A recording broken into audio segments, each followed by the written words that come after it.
There is a throne at the center of the galaxy, not in any physical sense, not pinned to the literal spinning heart of the Milky Way's vast spiral arms, but at the center of everything that matters in the far future of mankind. It sits beneath a palace the size of a continent, buried in layer upon layer of fortification and sanctified stone, corridors stretching for hundreds of miles in every direction, filled with the smoke of incense that is burned without interruption for 10,000 years. And on that throne, for all of those 10,000 years, there has been a figure. Not quite a man anymore, not quite alive, in the way that you or I understand life. But not dead either, which is perhaps the more frightening detail. The distinction between those two states is supposed to be simple. Biological processes either continue or they do not. The heart beats or it stops. But on this throne, in this palace, the being who has sat there since before any living human can remember occupies a space between those states that defies easy categorization and has fascinated and terrified people since the very beginning of this setting. Billions of human beings across 1 million worlds get on their knees every single day and pray to that figure. They call him the God Emperor. They light candles before portraits of him painted in gold and crimson.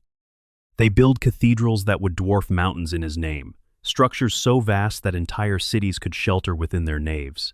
They tattoo his image into their skin. They name their children after fragments of his many titles. They send their sons and daughters to die in wars that stretch across star systems, all carrying his name as a war cry, all believing in their deepest selves that he watches over them from whatever place he currently occupies. Inquisitors granted extraordinary authority to root out heresy, execute people on his behalf without hesitation. Space Marines, warriors enhanced so far beyond human limits that they barely qualify as human any longer, charge into situations that should kill them while shouting his name into the void. Entire administrative institutions, vast bureaucracies spanning thousands of worlds, derive their authority from his supposedly divine sanction. The entire weight of what might be the largest civilization ever to exist rests on the idea that this figure on the throne is still there, still watching, still protecting, still meaning something.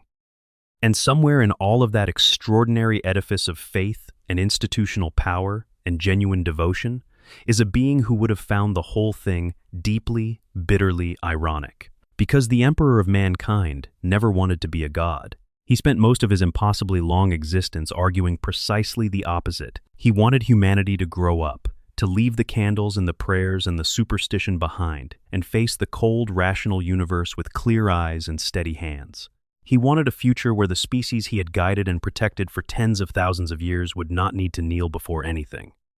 He enforced this belief ruthlessly, tearing down temples, outlawing religious practice, executing people who insisted on building shrines to him specifically.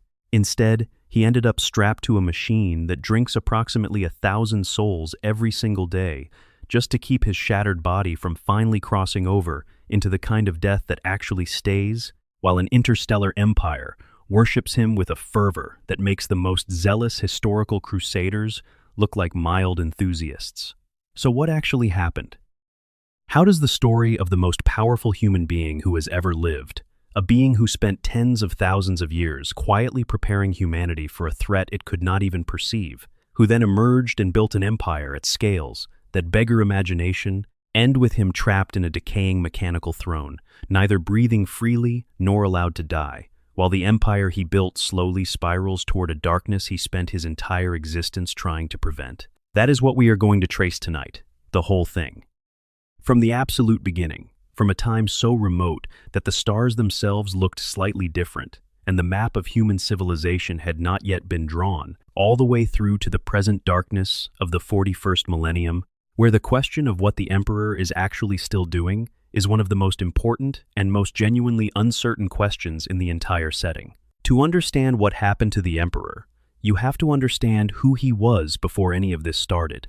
And that story is far older and far stranger than most people realize when they first encounter it. Settle in. This is going to take a while. Part 1. The Shaman Sacrifice. How a man was forged from 10,000 deaths. Before we get to golden thrones and space marines and civil wars fought with weapons that could crack continents, we need to go back.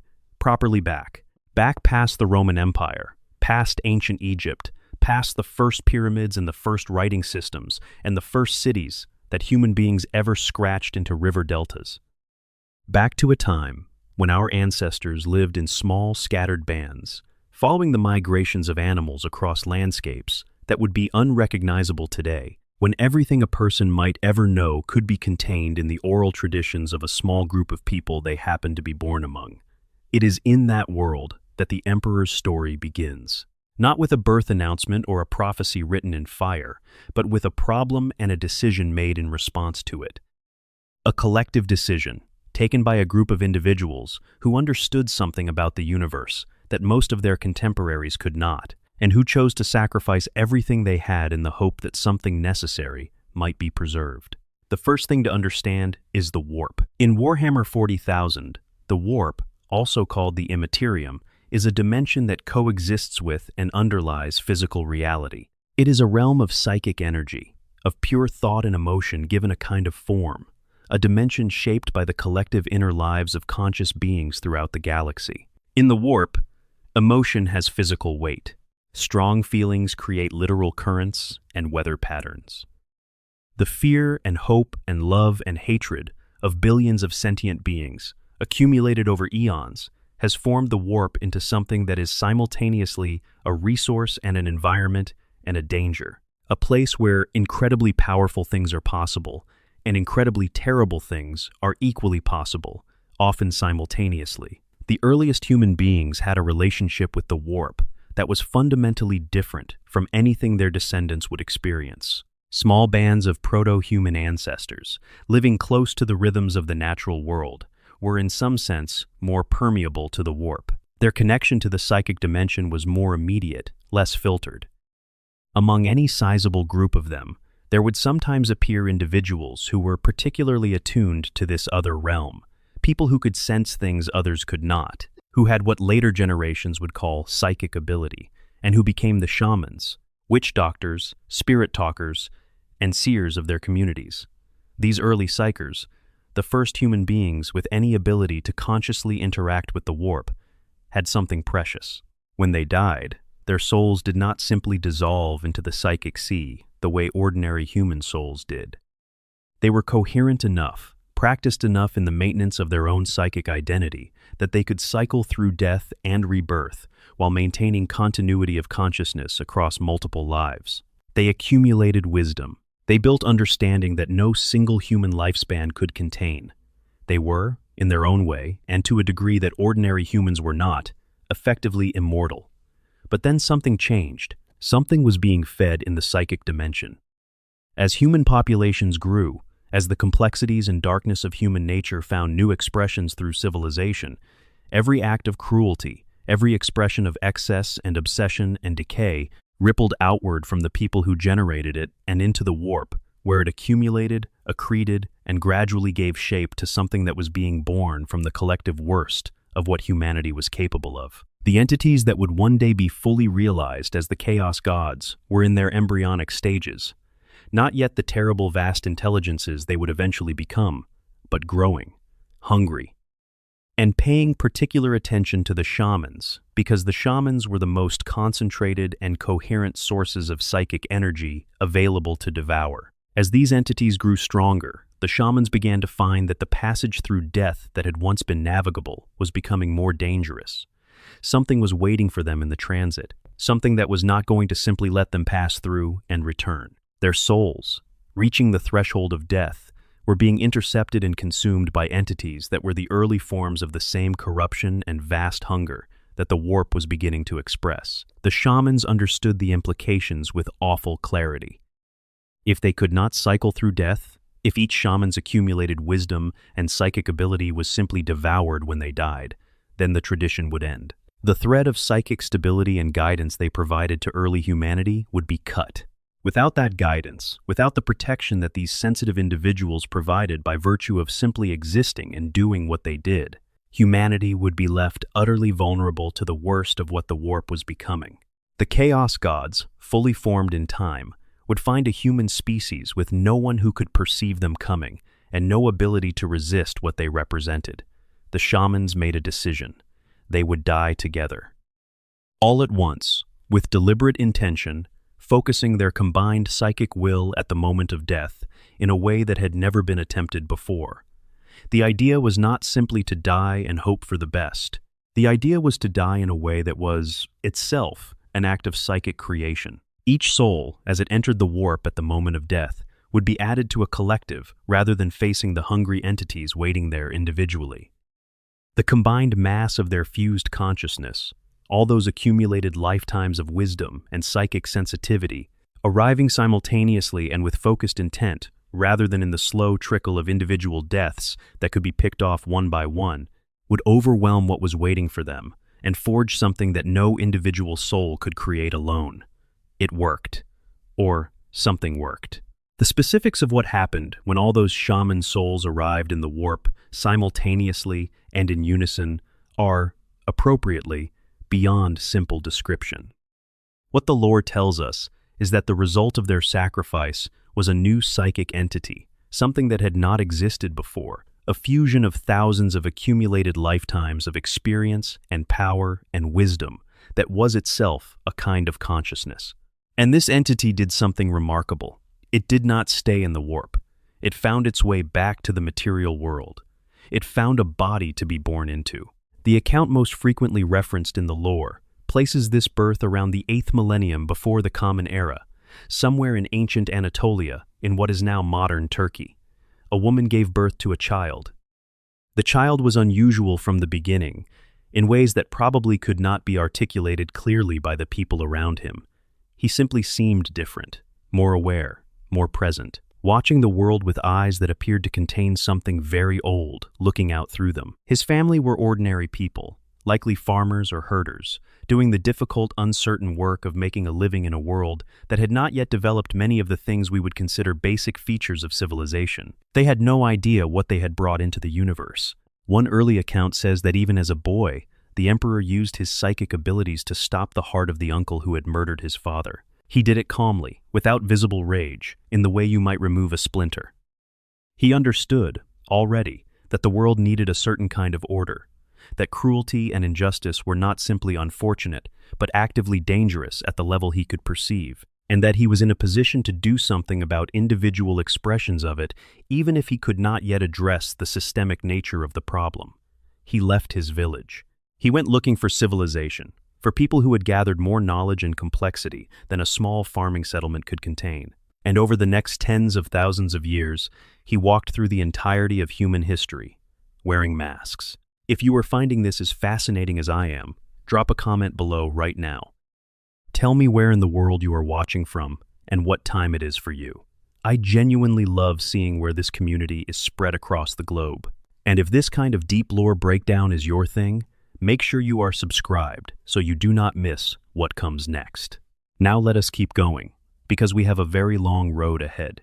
Part 2, 47,000 Years in the Shadows, the Hidden Watcher of History. Think carefully about what 47,000 years means for a single conscious being, experiencing all of it.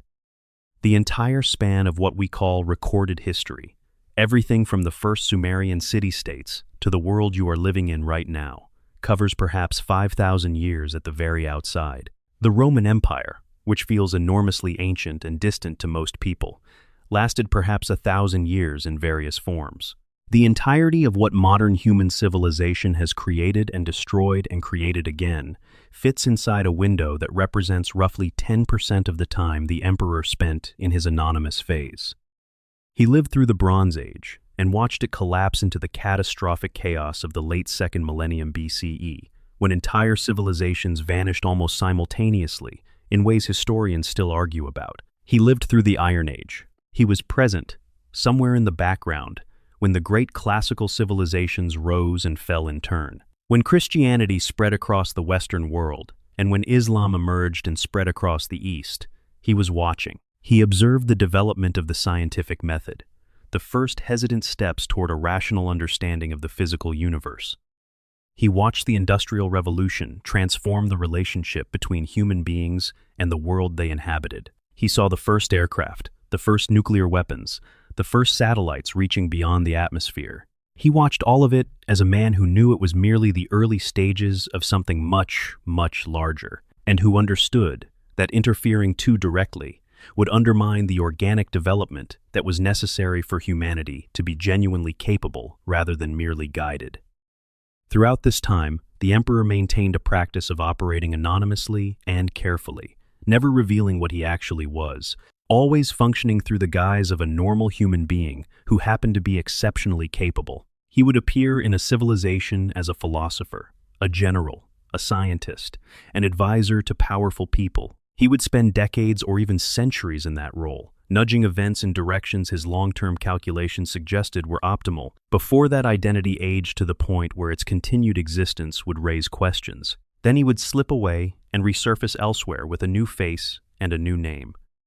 He was a gardener of human civilization in a very real sense, not a ruler, not a dictator operating through fronts, but a careful cultivator of humanity's long-term trajectory. He could not simply build the future he wanted, partly because the technological and social conditions for that future did not yet exist, and partly because the manipulation required to force events from outside would have produced a civilization that was guided rather than capable. He needed humanity to develop its own strength and understanding, not simply to follow instructions it did not comprehend.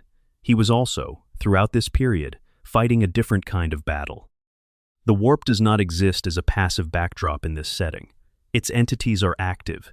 They reach out into the material world when they can. They seek to influence events in ways that feed their power and weaken their opposition. And the Emperor, moving through human history with psychic abilities that far exceeded anything else in the material world, was a consistent counter to that influence wherever he could perceive it. Wherever he detected the specific fingerprints of chaos touching political decisions or religious movements or military campaigns in ways that bent them toward the darkness, he could see clearly, and others could not. He was there, quietly opposing it. Sometimes very quietly, sometimes less so. One fragment of the lore suggests he may have been associated with the legend of Saint George, the golden knight who slew a silver dragon. This is proposed to be a mythologized memory of the Emperor battling the Void Dragon, one of the Cetan, the ancient star-devouring entities of cosmic power whose physical incarnations roamed the early galaxy. Whether or not that specific identification is accurate, what is established is that at some point, long before the Unification Wars, the Emperor did battle one of these vast beings and won, imprisoning its physical manifestation beneath the soil of Mars. That buried thing would eventually be the source of much of Mars's peculiar obsession with machines and technology, feeding into the Omnissiah mythology of the Mechanicum in ways that had enormous consequences for the Imperium's development. But that is a story for another time. What matters here is that the Emperor was not idle during his thousands of years of anonymity. He was fighting, learning, preparing, and above all, calculating. He was working toward a plan so vast in scope that it required millennia of groundwork before the first move could be openly made. The moment he had been waiting for finally arrived, when the oldest and greatest civilization in the galaxy began to destroy itself from within. The Aeldari, that ancient race which had once stretched across most of the galaxy in an empire of extraordinary sophistication, were consuming themselves in a spiral of decadence. Their culture had, over thousands of years, plunged into sensation-seeking and excess and ritual that grew ever more extreme. And the collective psychic output of a species with extraordinarily strong warp connection was feeding something in the immaterium. Something vast was being built from the accumulated desires and fears and indulgences of an entire civilization. When that entity finally burst into existence, when the god the Aeldari had inadvertently birthed, tore itself free from the immaterium in a catastrophe so immense, it consumed the heart of their empire and carved a permanent wound in reality called the Eye of Terror. The warp storms that had isolated human worlds from each other for thousands of years finally began to calm. The enormous psychic pressure that had maintained those storms was suddenly reorganized around the new entity's emergence. The Emperor, who had been watching these developments and preparing for something like them, recognized his moment. He moved, and for the first time in tens of thousands of years, he moved openly. Part 3. The Unification Wars. Terra remade in blood and iron. To understand what the Emperor was working with when he finally stepped out of the shadows, you need to understand what Terra actually looked like in the late 29th millennium of what would become the Imperial calendar. The answer is that it looked like a planet that had been through several successive apocalypses and had not quite finished deciding if it had survived the most recent one. The Age of Strife had lasted for roughly 5,000 years. During that time, all faster-than-light communication and travel from the Sol system had been effectively impossible, meaning Terra was completely isolated, unable to send help to any of the human worlds it had once connected to, and unable to receive it. The technological systems that had maintained planetary-scale civilizations failed under those conditions. Political stability vanished when the material conditions that had underpinned it collapsed. What replaced the pre-existing order on Terra was a patchwork of competing powers that ranged from sophisticated to primitive in ways that had nothing to do with geography and everything to do with how each specific region had dealt with catastrophe. Some areas had maintained enough knowledge and social cohesion to preserve relatively advanced technology. They called themselves states and sometimes nations, though their governance often resembled feudal lordship more than anything approaching systematic administration. Others were simply controlled by whoever was strong enough to hold them, which in this era meant whoever had the most effective weapons and the most ruthless willingness to use them. Warlords holding territory with private armies of augmented soldiers. Warlords who had access to weapons of mass destruction left over from earlier eras and were not shy about using them. The scale of misery was profound. Entire regions were radioactively contaminated. Populations lived under conditions of constant violence and uncertainty. Infrastructure that would have supported a decent standard of living had collapsed or been deliberately destroyed in wars spanning generations. Into this walked the Emperor. For the first time in his long existence, openly, he did not arrive without preparation. The Thunder Warriors were ready. The Thunder Warriors represented the first serious iteration of the Emperor's project to create genetically enhanced superhuman warriors. They were massive, terrifyingly capable fighters created through genetic engineering and biological augmentation techniques that were, even by the standards of the later Space Marine program, quite aggressive. The results were warriors of extraordinary physical capability, larger than Space Marines would later be, faster, more resilient, carrying weapons forged with a level of care and technology that dwarfed anything the techno-barbarian kingdoms could field against them. In raw physical terms, the Thunder Warriors occupied a category somewhere between the Space Marines who would come later and the Adeptus Custodes, the Emperor's own personal guard whose creation was an even more intensive and individualized process. They were, in one-on-one terms, the most formidable human warriors who had yet existed. They were also, as the Emperor knew from the beginning, unstable. The aggressive genetic engineering that made them so capable also created problems that could not be fully resolved with the technology available. Their enhanced bodies were not sustainable. The biological processes that gave them their extraordinary strength and resilience were also gradually destroying them from within, generating physiological degradation that expressed as mental instability, uncontrollable aggression, and eventually catastrophic breakdown. The Thunder Warriors were designed to win a specific war within a specific time frame.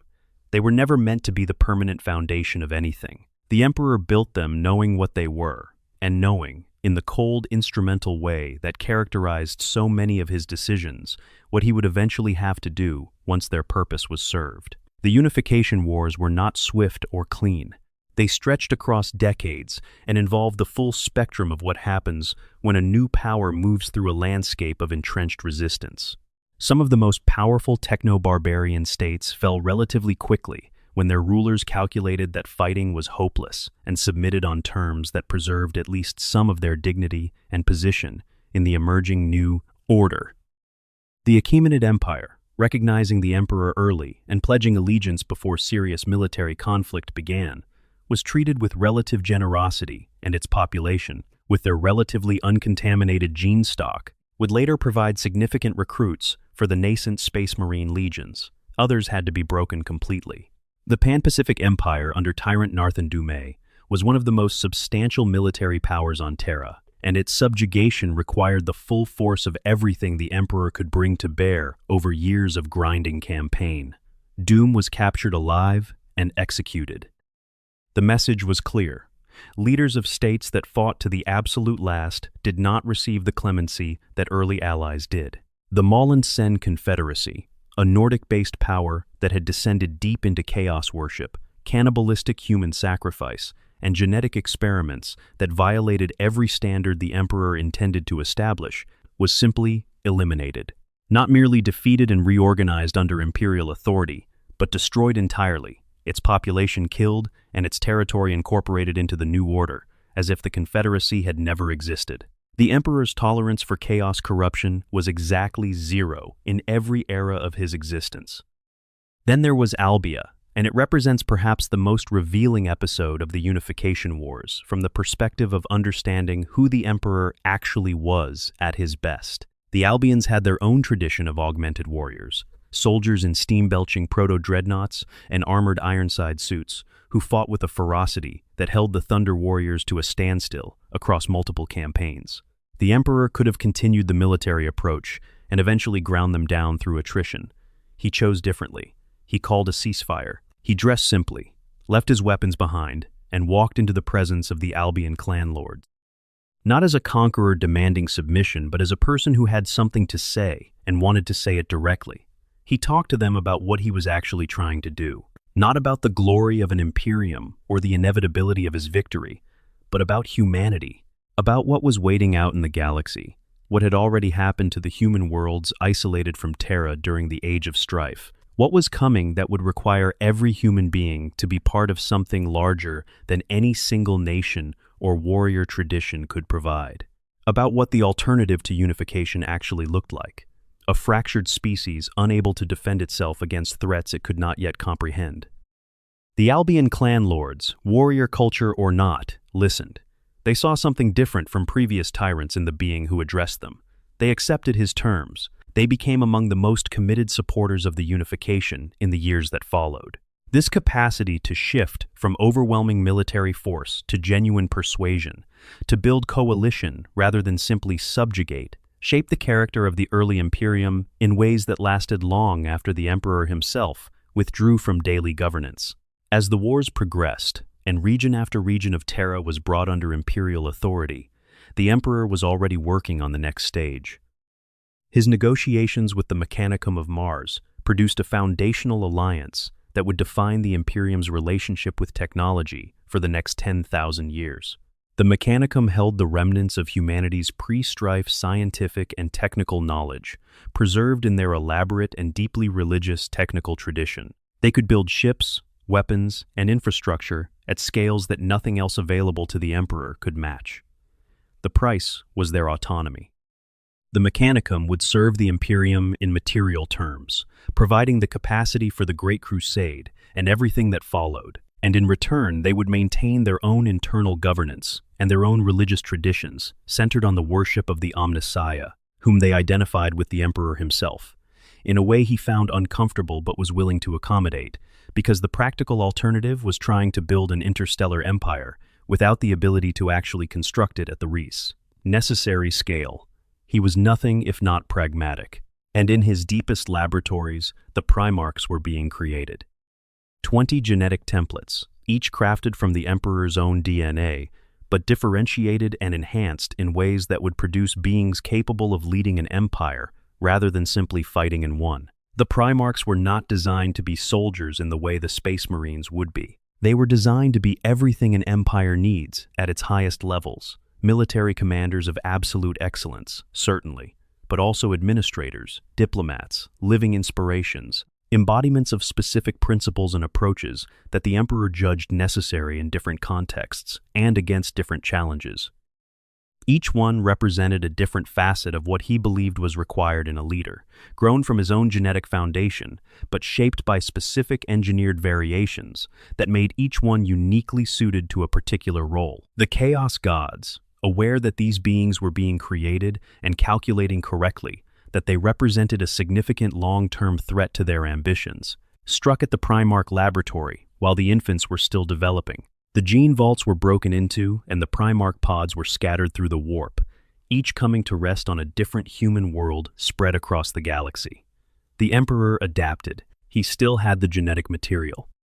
He created the Space Marine Legions from diluted versions of each Primarch's template, producing warriors who were superhuman by any ordinary standard, even if they were far below the Primarch level, and who could be created in sufficient numbers to form the army the Crusade required. 20 legions, each based on a different Primarch's genetics, ready and waiting for the lost fathers they were built from to be found. He unified Terra. He made his alliance with Mars. He built his ships.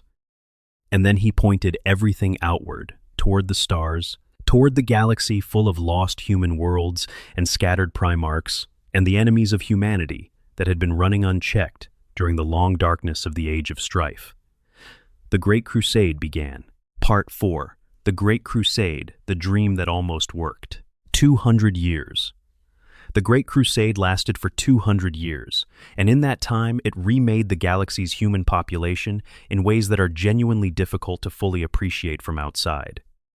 Before the Crusade, there were human beings on thousands of worlds across the galaxy, most of them isolated from each other by the warp storms of the Age of Strife, each local population dealing with whatever situation their particular world presented them with, entirely on its own. Some of these worlds had maintained relatively advanced civilizations. Others had fallen to varying degrees of barbarism, techno-feudalism, or outright primitivism.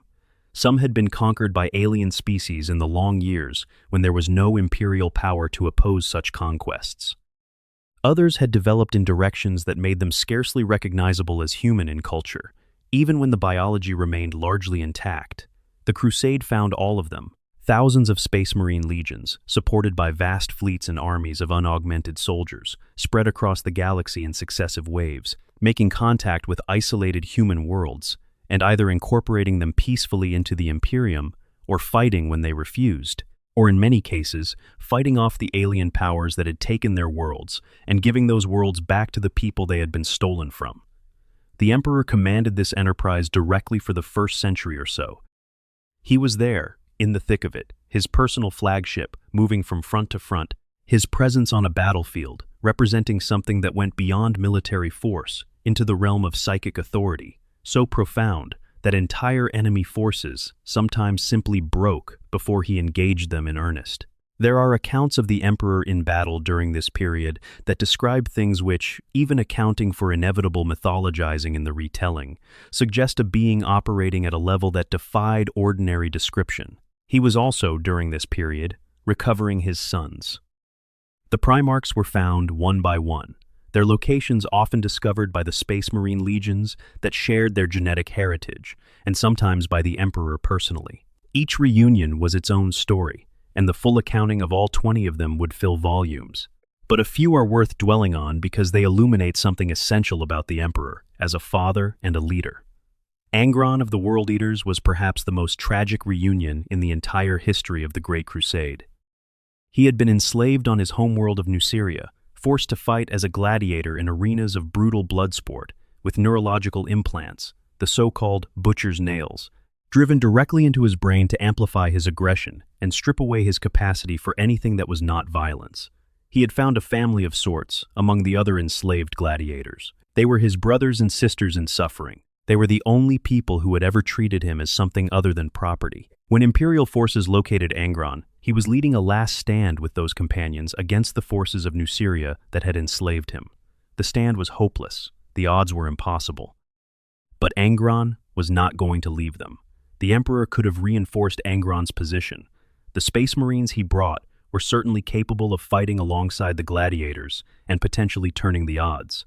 It would have cost Space Marine lives and disrupted the campaign plans. The Emperor made a calculation. He teleported Angron away from his companions against his will, removing him from the situation to preserve a valuable asset. The gladiators died without him. Angron never forgave this. The Emperor did not explain his reasoning, did not acknowledge the weight of what he had done, simply acted and expected compliance. And Angron, already half-maddened by the butcher's nails burning in his brain, already carrying wounds that made normal emotional processing nearly impossible, took the abandonment as a final confirmation of everything he had learned about power, that it used you and discarded you, and did not care about the things you actually valued. The World Eaters would one day earn the most extreme reputation for berserker fury in the entire Imperium. Looking at what their Primarch carried from his very first moments as a nominal son of the Emperor, that trajectory becomes entirely comprehensible. Lorgar's story was different in its specific content, but equally consequential in its ultimate effect. Lorgar, the Primarch of the Word-Bearers, had grown up on a world called Colchis as a deeply religious prophet figure, preaching devotion to the Emperor as a divine being long before the Emperor even arrived to confirm or deny the idea. When the Emperor came to Colchis, Lorgar essentially fell at his feet in worship, completely and entirely sincerely. He believed with his whole being that the Emperor was a god, and that glorifying him in religious terms was both correct and necessary. His devotion was authentic.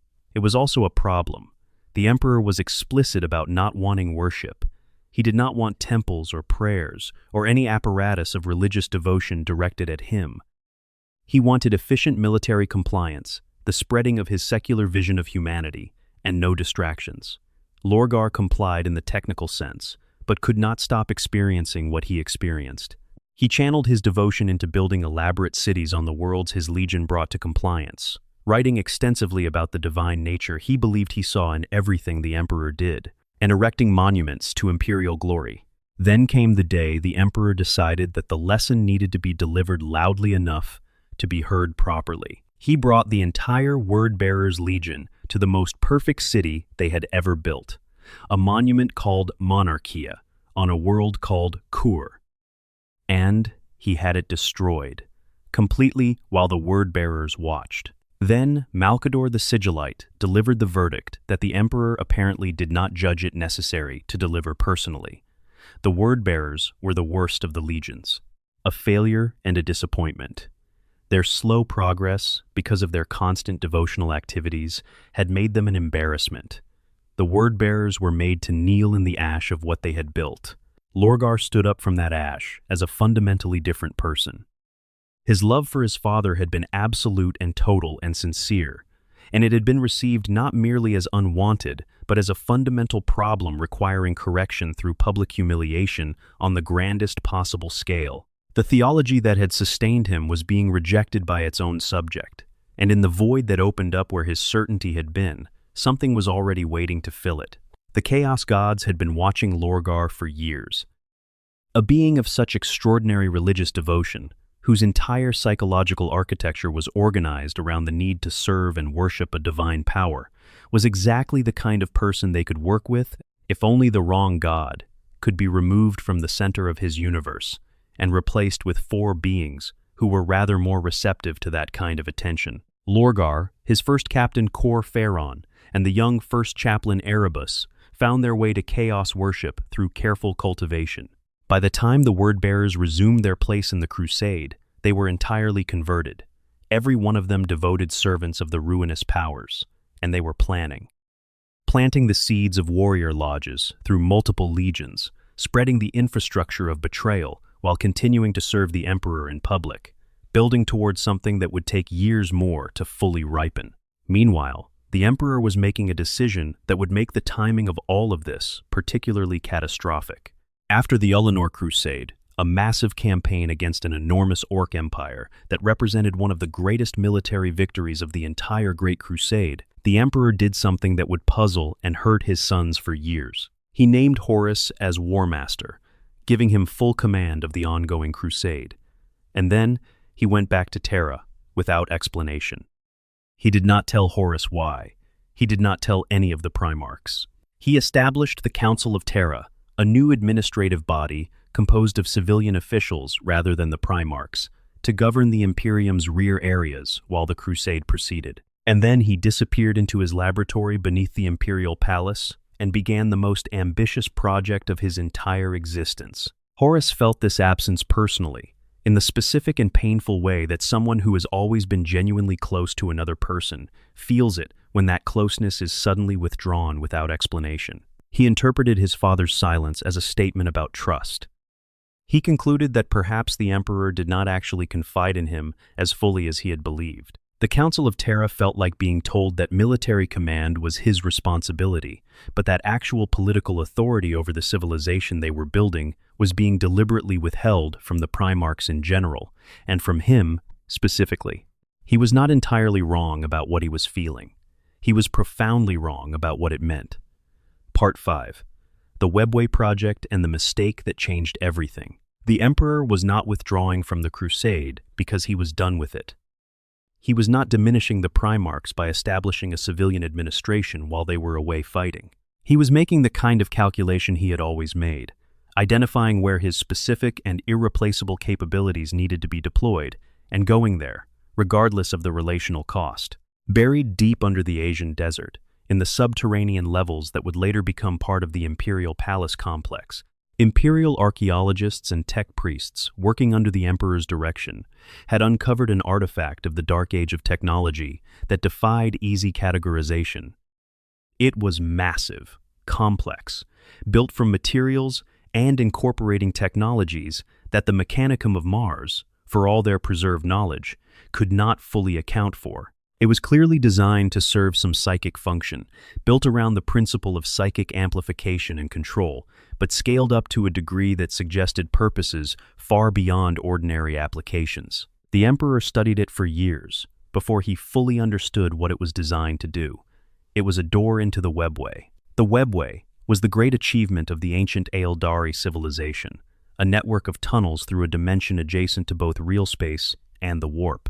Constructed from psychically resistant material called wraithbone that only the Eldari's extraordinary collective psychic abilities could shape and sustain. These tunnels allowed travel between worlds without exposing travelers to the raw warp, without the risks of daemon intrusion or warp storm that made conventional warp travel so dangerous and so costly in lives and ships.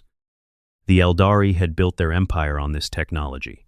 When the Emperor understood what the artifact could do, he saw something that he believed would change everything for humanity. If he could use it to create a human extension of the Webway, new tunnels built from human materials and protected not by wraithbone, which humans could not produce, but by his own continuous psychic projection through the device, then the Imperium could eventually have the same ability that had made the Eldari dominant, travel between worlds without warp exposure.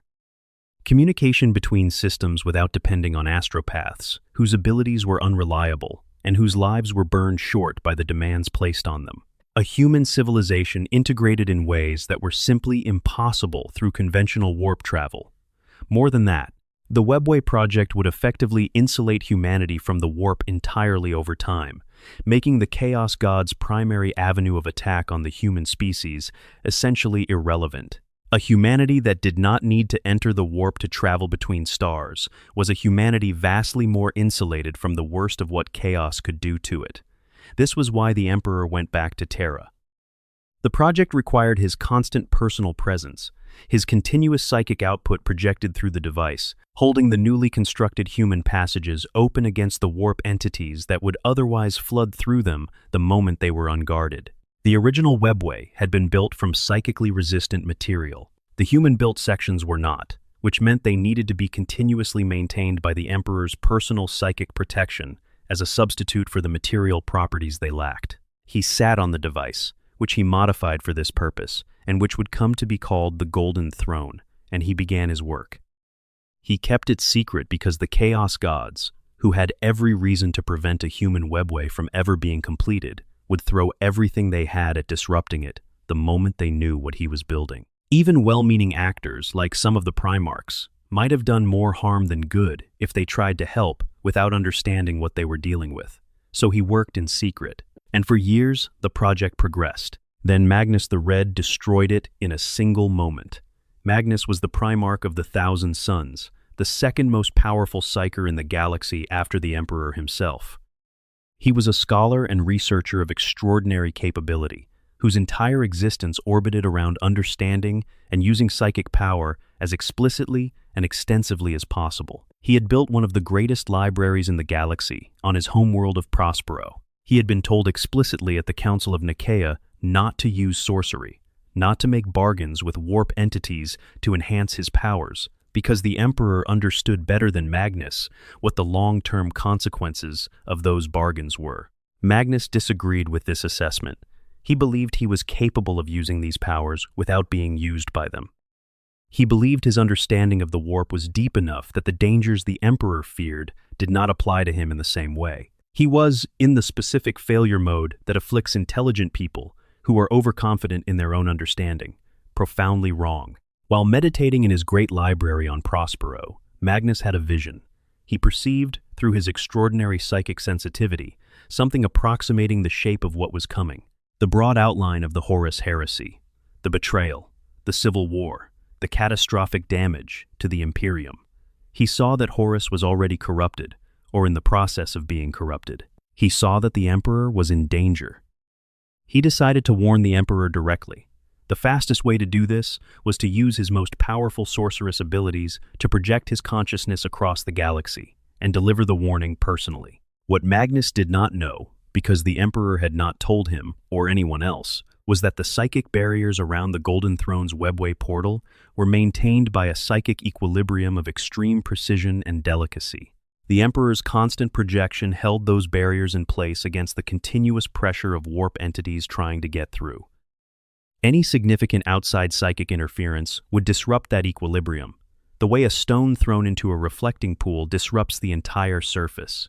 Magnus's sending was not a pebble in a pool. It was a boulder dropped from height, amplified by the additional power of a warp entity he bargained with on the way through, and it hit the Emperor's barriers with catastrophic force. The carefully maintained psychic architecture around the webway portal shattered. The wards that kept the warp entities out of the human-built passages failed completely. Everything that had been pressing against those barriers for years came flooding through in an instant.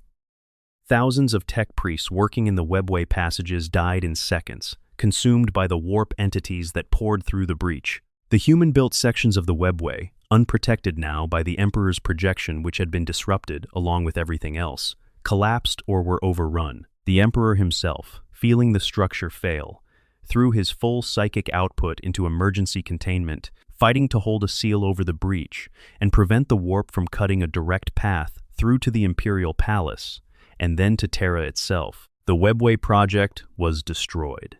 Years of patient work, the most ambitious psychic engineering project ever attempted, gone in a single moment of well-intentioned catastrophe. The Emperor's response was absolute fury. And here is one of his most significant failures as a leader, revealed in stark terms. He was so furious, so consumed by the magnitude of what Magnus had destroyed, that he could not hear what Magnus had been trying to tell him. The warning about Horus was delivered, in a sense, but what the Emperor absorbed was not the warning. What he absorbed was the proof that Magnus had violated his explicit instructions and destroyed the most important project he had ever undertaken. He ordered the Space Wolves to Prospero to bring Magnus back to Terra to answer for his actions. The order as he issued it was to retrieve, not to destroy. But Horus, who was already well advanced in his corruption by this point, intercepted it. He changed the orders. He had Leman Russ and the Space Wolves redirected with new instructions, not to bring Magnus back, but to destroy the Thousand Suns entirely. The burning of Prospero happened. Magnus watched his great library burn, watched his legion torn apart, and understood at the last moment the full scope of what had occurred. He survived only through desperate warp sorcery, escaping with his surviving warriors into the embrace of Tsianchek, who had been patient and clever enough to arrange much of what had happened, and who now had exactly what he needed to complete Magnus's fall. And the Emperor remained on the throne, trapped, unable to leave without the breach beneath the palace reopening, holding the seal closed with continuous psychic effort, while the crusade, without his presence and guidance, began to come apart under the influence of a war master who was no longer loyal. He had been trapped by accident, by a son who had tried to warn him and had instead destroyed his greatest hope. The irony was almost unbearable, and the Emperor had a very long time ahead of him to think about it. Part 6. The Fall of Horus. How the beloved son was corrupted. Of all the tragedies layered through this story, the fall of Horus Lupercal carries the most weight, because Horus did not want to fall. He was not nursing secret resentments that had been building toward betrayal from his very beginning.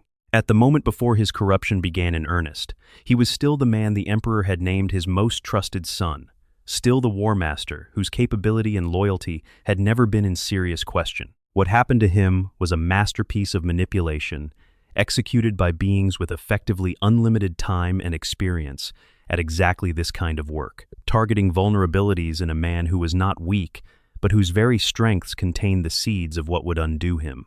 Horus possessed a quality that was genuinely rare among the Primarchs: social and emotional intelligence. He could read people. He could make anyone feel understood, valued, important. He could turn adversaries into allies through the force of his personality and his ability to connect with what actually mattered to each specific person he was dealing with. These are extraordinary gifts. They also meant that his own need for genuine connection and recognition was more developed and more present than it was in many of his brothers. When the Emperor left the crusade without explanation and established the Council of Terra staffed by civilians rather than Primarchs, Horus felt it as a personal withdrawal of trust.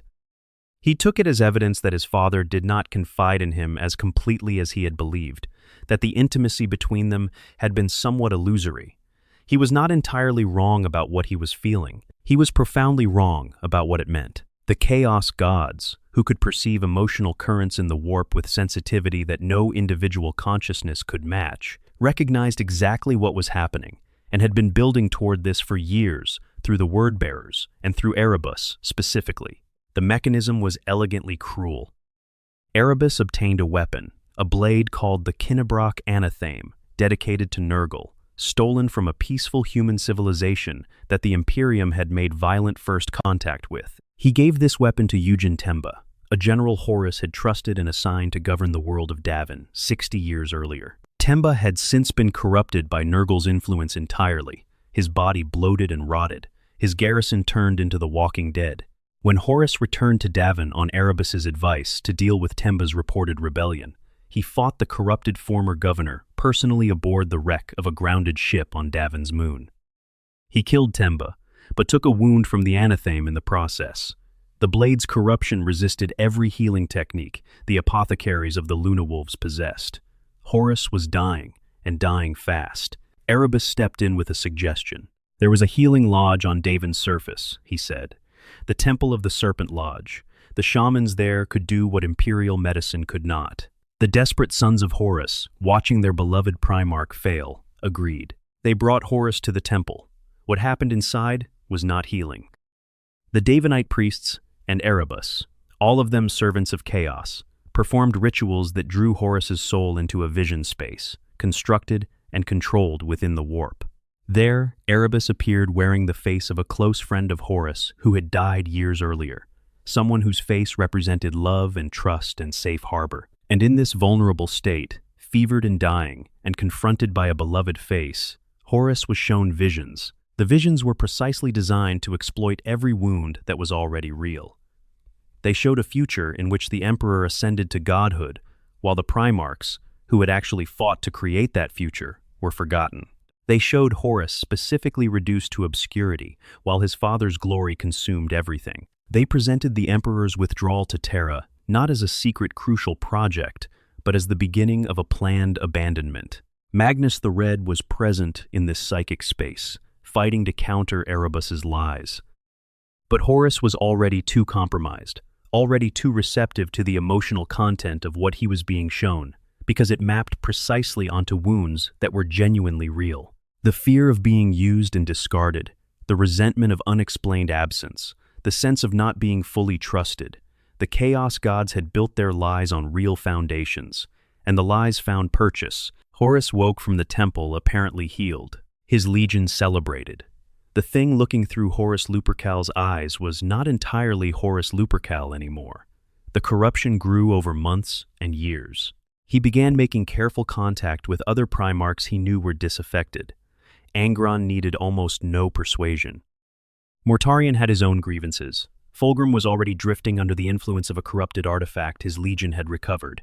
Perturabo had been systematically assigned the most thankless siege work of the crusade, grinding his legion down in attrition, while other legions won glory. Conrad Kurz had always been unstable. One by one, the conspiracy grew in the shadows while the Great Crusade continued on the surface. Then came Istvan III, where Horus turned on the most obviously loyal elements of his own legion and killed them in an act of internal purging so complete that it eliminated any remaining possibility of uncertainty about what he had chosen. Then Istvan V. The Drop Site Massacre. 7 legions sent to bring the traitors to account. 3 of those 7 already secretly traitors, waiting until the loyalists were committed and vulnerable before turning their weapons on former brothers. 3 legions effectively destroyed in a single devastating coordinated strike. A Primarch dead. The military capacity the Emperor would have needed to quickly respond to the heresy, crippled in one morning. The Horus heresy had begun in earnest. And on Terra, the Emperor sat on the Golden Throne, holding the webway breach closed, unable to leave, watching through the thin membrane of his perception, as the war he had spent his entire existence trying to prevent consumed the galaxy. He had spent 2 centuries trying to unite. Part 7. The Siege of Terra, 55 days at the edge of everything. The Horus heresy lasted 7 years from its open beginning to its conclusion. 7 years of the worst conflict humanity had ever experienced, fought across hundreds of systems and thousands of worlds. 7 years during which the Chaos Gods poured everything they had into ensuring that the light of the Emperor's dream would be extinguished permanently. 7 years during which the Emperor sat on his throne and was unable to intervene directly in the war being fought in his name. Malcador the Sigillite managed what could be managed. He coordinated with loyal Primarchs, gathered intelligence, organized defenses as best he could against an enemy that had the initiative and had planned its betrayal far more carefully than any loyal force had planned against it. The Wordbearer's Ruin Storm, a massive conjured warp storm that cut off huge sections of the galaxy from Terra, prevented loyal legions from coordinating or even knowing the full picture of what was happening in real time. The Drop Site Massacre had crippled the military forces that might have provided the clearest counterattack. There were victories. Roboute Guilliman and the Ultramarines, blocked from Terra by the Ruin Storm, created an entire secondary political structure, Imperium Secundus, as a contingency civilization in case Terra fell. Sanguinius fought every crisis that came his way, with the combination of tactical genius and inspiring grace that had always been his particular gift. Rogal Dorn spent years on Terra, transforming the Imperial Palace into what must have been the most heavily fortified single location in human history, every wall reinforced, every approach covered, every potential weakness addressed with the obsessive thoroughness that was his signature. But the pressure was building. And eventually, Horus's fleet arrived in the Sol system. The Solar War, the campaign of fleet actions across the entire Sol system before a single boot touched Terra's soil, lasted 30 days of brutal void combat. The traitor fleet was staggering in its scale, assembled from 9 full legions and ships that had defected from the Sol system's own defenses. The Loyalists fought with everything available to them. The math was unforgiving. Luna's defenses were overwhelmed. The orbital platforms were reduced or captured.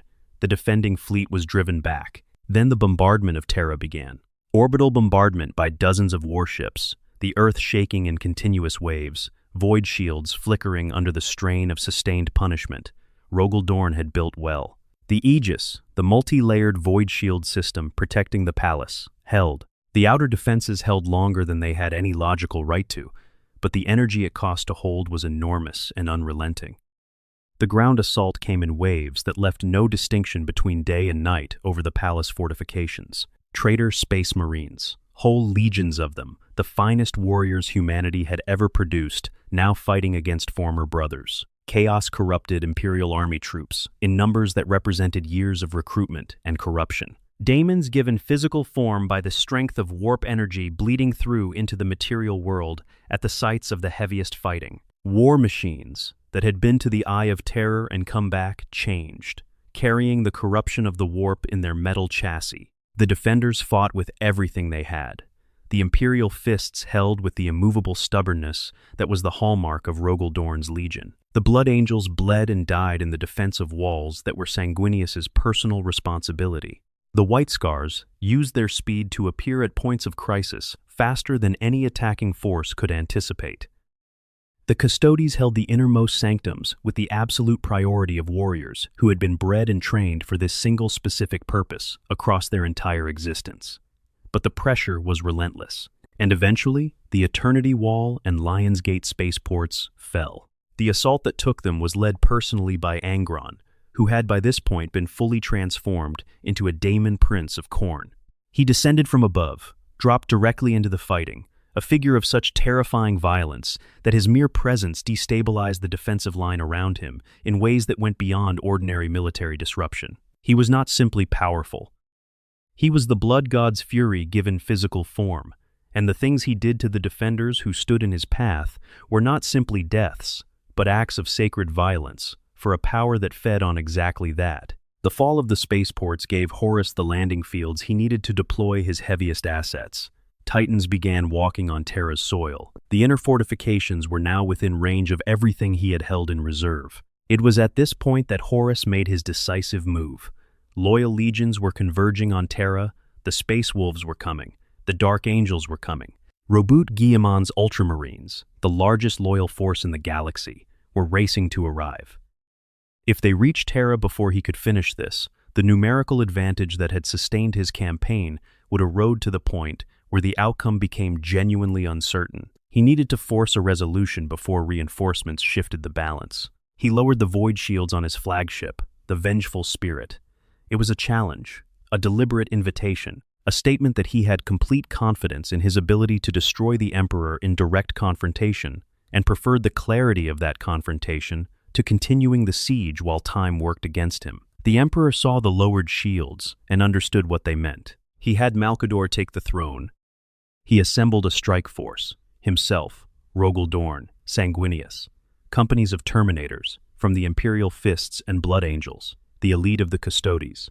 And despite strong objections from Dorn, who understood exactly how much was being risked, the Emperor agreed to board the Vengeful Spirit. Horus scattered them on arrival. The daemonic corruption of the ship disrupted the teleportation and sent the Emperor's force piecemeal across vast distances within the flagship's hull, separating them, making each group fight its way through horrors individually.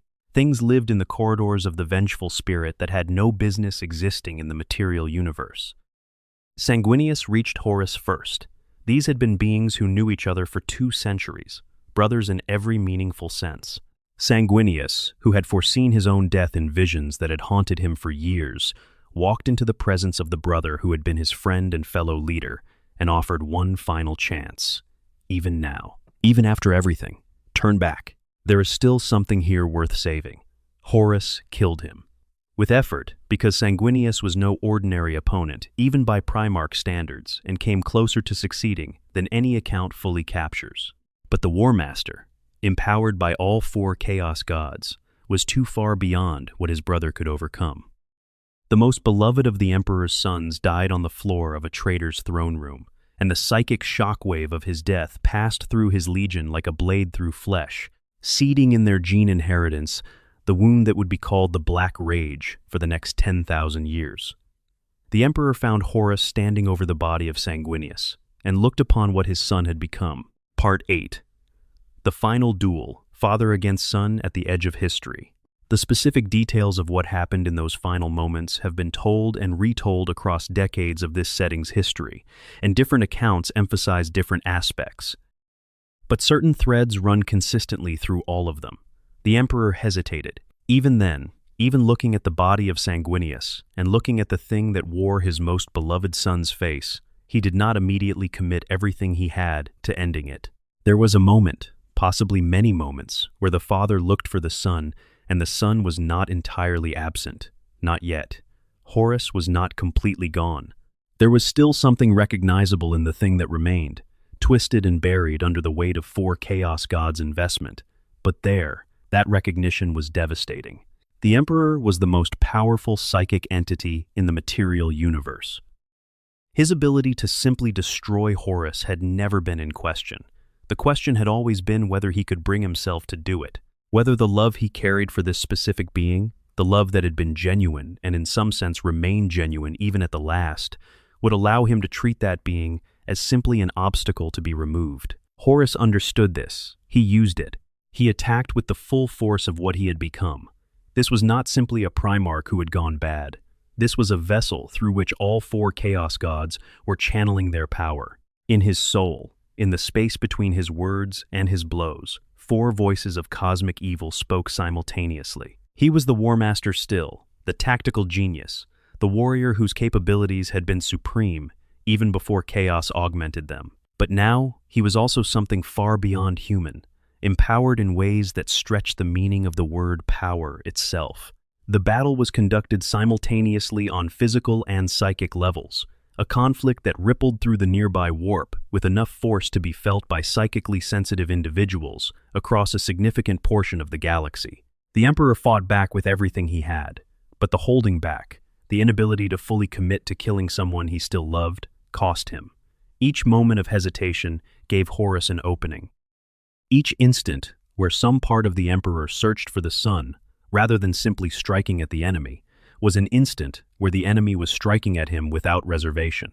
By the time Horus had reduced the Emperor to a state where death was not far away, his physical body catastrophically damaged, his psychic reserves depleted by the sustained conflict, something changed. Horus turned his attention briefly to a downed space marine somewhere in the wreckage of the fight, a mortal human warrior who had survived this far through sheer will and was now helpless on the deck. Horus killed him, simply, without necessity, without tactical reason, for nothing more than contempt. And the Emperor saw clearly, for the first time in this confrontation, with absolute certainty, there was nothing left of his son. Whatever had been Horus was gone. What remained was a shell, filled entirely with the purposes of chaos, wearing his son's face and speaking with his son's voice and retaining his son's memories and intelligence and tactical brilliance, but utterly devoid of anything that had made Horus worth loving in the first place. The kindest, most merciful thing that could be done for it was to end it. The Emperor gathered himself, every scrap of psychic power he had ever possessed, the accumulated strength of 47,000 years of existence, the fused souls of every shaman who had died to create him, the faith of billions of human beings who were, at that very moment, praying to him on worlds across the galaxy, their devotion flowing into the warp as genuine psychic energy that was his to use, whether he had wanted them to pray or not. All of it, concentrated into a single act. He reached into Horus's soul and obliterated it. Not killed his body, not wounded him, erased his very essence from existence so completely that the Chaos Gods could not reconstruct it, could not reform it from the warp, could not raise some corrupted echo of their greatest investment. Horus Lupercal was gone. In the last moment before the end, the lore tells us that the chaos corruption briefly released its hold. One final flicker of the actual Horus surfaced through the destruction of what had been built in him. And what that flicker felt was not rage or defiance, but horror at what had been done through him, and relief, genuine relief, that it was ending. Then there was nothing. The effect was immediate and total. The Chaos Gods, whose investment in Horus had been enormous, and whose presence on the vengeful spirit had been channeled primarily through him, retreated.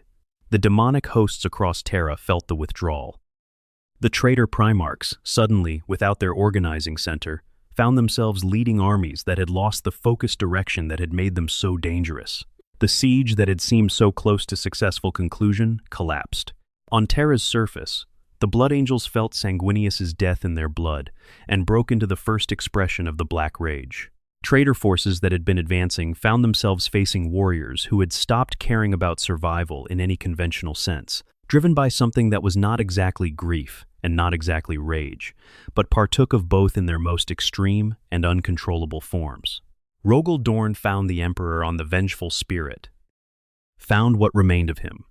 The wounds Horus had inflicted were catastrophic in ways that went beyond what could be addressed by medicine, or even by perpetual regeneration in the immediate term. The damage was infused with warp toxin, designed specifically to unravel the kind of being the Emperor was.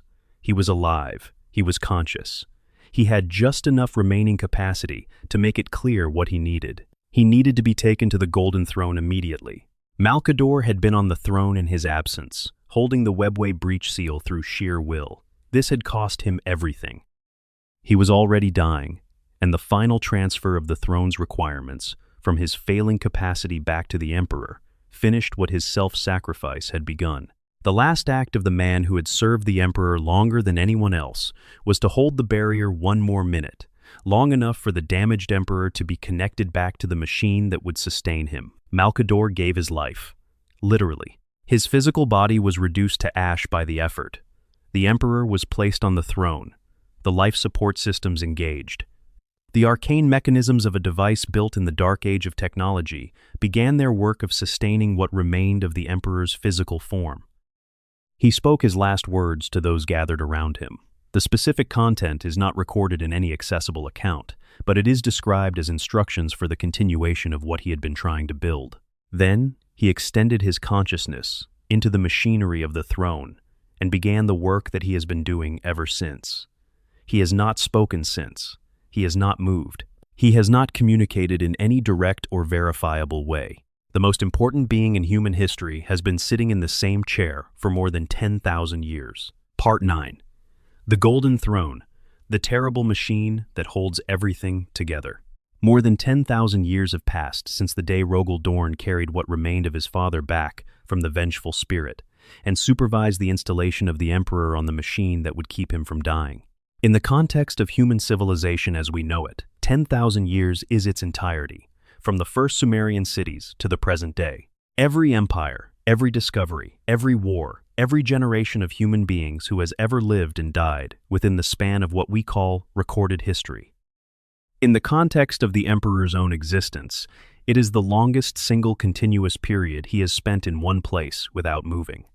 Every day of those 10,000 years, the throne has continued its work, and understanding what that work actually involves is essential to understanding both the magnitude of what the Emperor is doing and the magnitude of the crisis building around it. The Golden Throne is, at its most fundamental level, a life support system. But saying that the Golden Throne is a life support system is like saying that the sun is a ball of fire, technically not wrong, missing almost everything that matters. The throne is a mechanism of almost incomprehensible complexity, built from materials and technologies that predate the Imperium itself by a significant margin, incorporating elements whose precise origins are not clearly established even within the lore. What is clear is that it was designed to serve a specific psychic function related to the webway, and that the Emperor modified and adapted it significantly after the Horus Heresy to serve the multiple functions it now performs simultaneously. At the immediate level, the throne is keeping the Emperor's physical body from completing its death. His flesh is desiccated, mummified, decaying in the slow and terrible way that suggests biological processes that have almost but not quite stopped. The rare individuals permitted to enter the inner sanctum and observe him describe something deeply unsettling, a gray, withered figure barely recognizable as what it once was, sitting on a machine that has long since become inseparable from the body it supports. The biomechanical systems sustain whatever remains of his physical form at a minimal but continuous level, keeping oxygen flowing to whatever remains functional in his brain. Keeping his organs performing the most basic functions at rates too slow to count as living by any normal standard, but just fast enough to prevent the final shutdown. Whether this constitutes being alive in any meaningful sense is a question the setting does not answer simply, because the answer is not simple. Beyond life support, the throne amplifies. The Emperor's psychic output, whatever it is in his current state, is taken by the throne's mechanisms and multiplied by factors that are not clearly quantified in the lore, but are obviously enormous. This amplified output is what maintains the Astronomicon. The Astronomicon is not simply a convenient navigational tool. It is the physical foundation of interstellar civilization in this setting. Ships traveling through the warp need something to navigate by, because the warp is not a static medium. It shifts and changes and presents hazards that do not exist in real space. The navigators who guide Imperial ships through the warp can perceive the Astronomicon's signal as a fixed reference point, something that allows them to determine position and direction in a dimension that has no natural landmarks. Without that signal, warp navigation becomes essentially guesswork, and guesswork in the warp tends to end with ships arriving somewhere they never intended, if they arrive at all. Every ship that moves between stars in the Imperium's domain is doing so because the Emperor's psychic projection makes it possible to do so in a way that has a reasonable chance of arriving where intended. Every world that receives food shipments, every regiment transported to a war zone, every communication that passes between planetary governors, every economic transaction that requires goods to cross stellar distances, all of it ultimately depends on the Astronomicon being active. To maintain the Astronomicon at the required output level, the Emperor's own psychic generation in his current state is not sufficient alone. The throne requires supplemental energy, which it takes from psychers. Each day, approximately 1,000 psychers are brought to the throne, and their life force is consumed by its mechanisms, their psychic energy drained away and fed into the system, allowing the Astronomicon to burn at the brightness required to be usable across the galaxy. These psychers do not survive. They are gathered from across the Imperium by the Black Ships, vast fleet vessels whose specific purpose is to travel the galaxy, collecting individuals with psychic ability. The Black Ships serve both to protect society from uncontrolled psychers who can be genuinely dangerous if left to develop their abilities without oversight. In a universe where the warp is always pressing against the boundary of the material, and to supply the throne with what it needs to function, 1,000 psychers per day, 365,000 per year. Over 10,000 years of the Emperor's internment on the throne, something on the order of 3.5 billion human beings, have been fed into that machine so that the lights could stay on. Every one of them, a person, a family, a future that did not happen. And the rate is increasing. As the throne ages and its systems degrade, more energy is required to maintain the same output. Some accounts suggest the current rate of psycher consumption is 4 times what it was in the immediate aftermath of the heresy. The Black Ships travel more routes, more frequently, gathering more people, and it is not clear that the rate of consumption is keeping ahead of the rate of degradation. The throne also maintains the seal over the webway breach beneath the Imperial Palace. The breach that Magnus created when he tried to warn the Emperor about Horus. The tear in the psychic barriers that allows warp entities to push through into the constructed human passages is still there. It has been there for 10,000 years. The Emperor's presence on the throne, his continuous psychic exertion directed at that specific point, is what prevents that breach from widening until the demons of the warp have a direct highway from their realm into the heart of humanity's holiest world. If the Emperor dies, the seal fails. Terra becomes a daemon world. The Astronomicon goes dark. And 1 trillion human beings are left in the darkness of a universe that wants them dead, cut off from each other, with no way to navigate between stars and no divine light to pray toward. The throne is failing. This is known at the highest levels of imperial governance and is one of the most closely guarded realities in the setting. The technology involved in the throne's construction is not fully understood by anyone alive. The Adeptus Mechanicus tech priests who maintain it do so through ritual and the careful following of procedures passed down across hundreds of generations of tech priests, without anyone in those generations having fully understood the underlying principles. They can identify and replace components they recognize. They cannot repair degraded systems operating on principles they cannot perceive or articulate. Attempts to investigate and potentially fix what is failing have ended in disaster, and there is at least one account of a repair attempt that nearly killed the Emperor outright. The throne will fail eventually.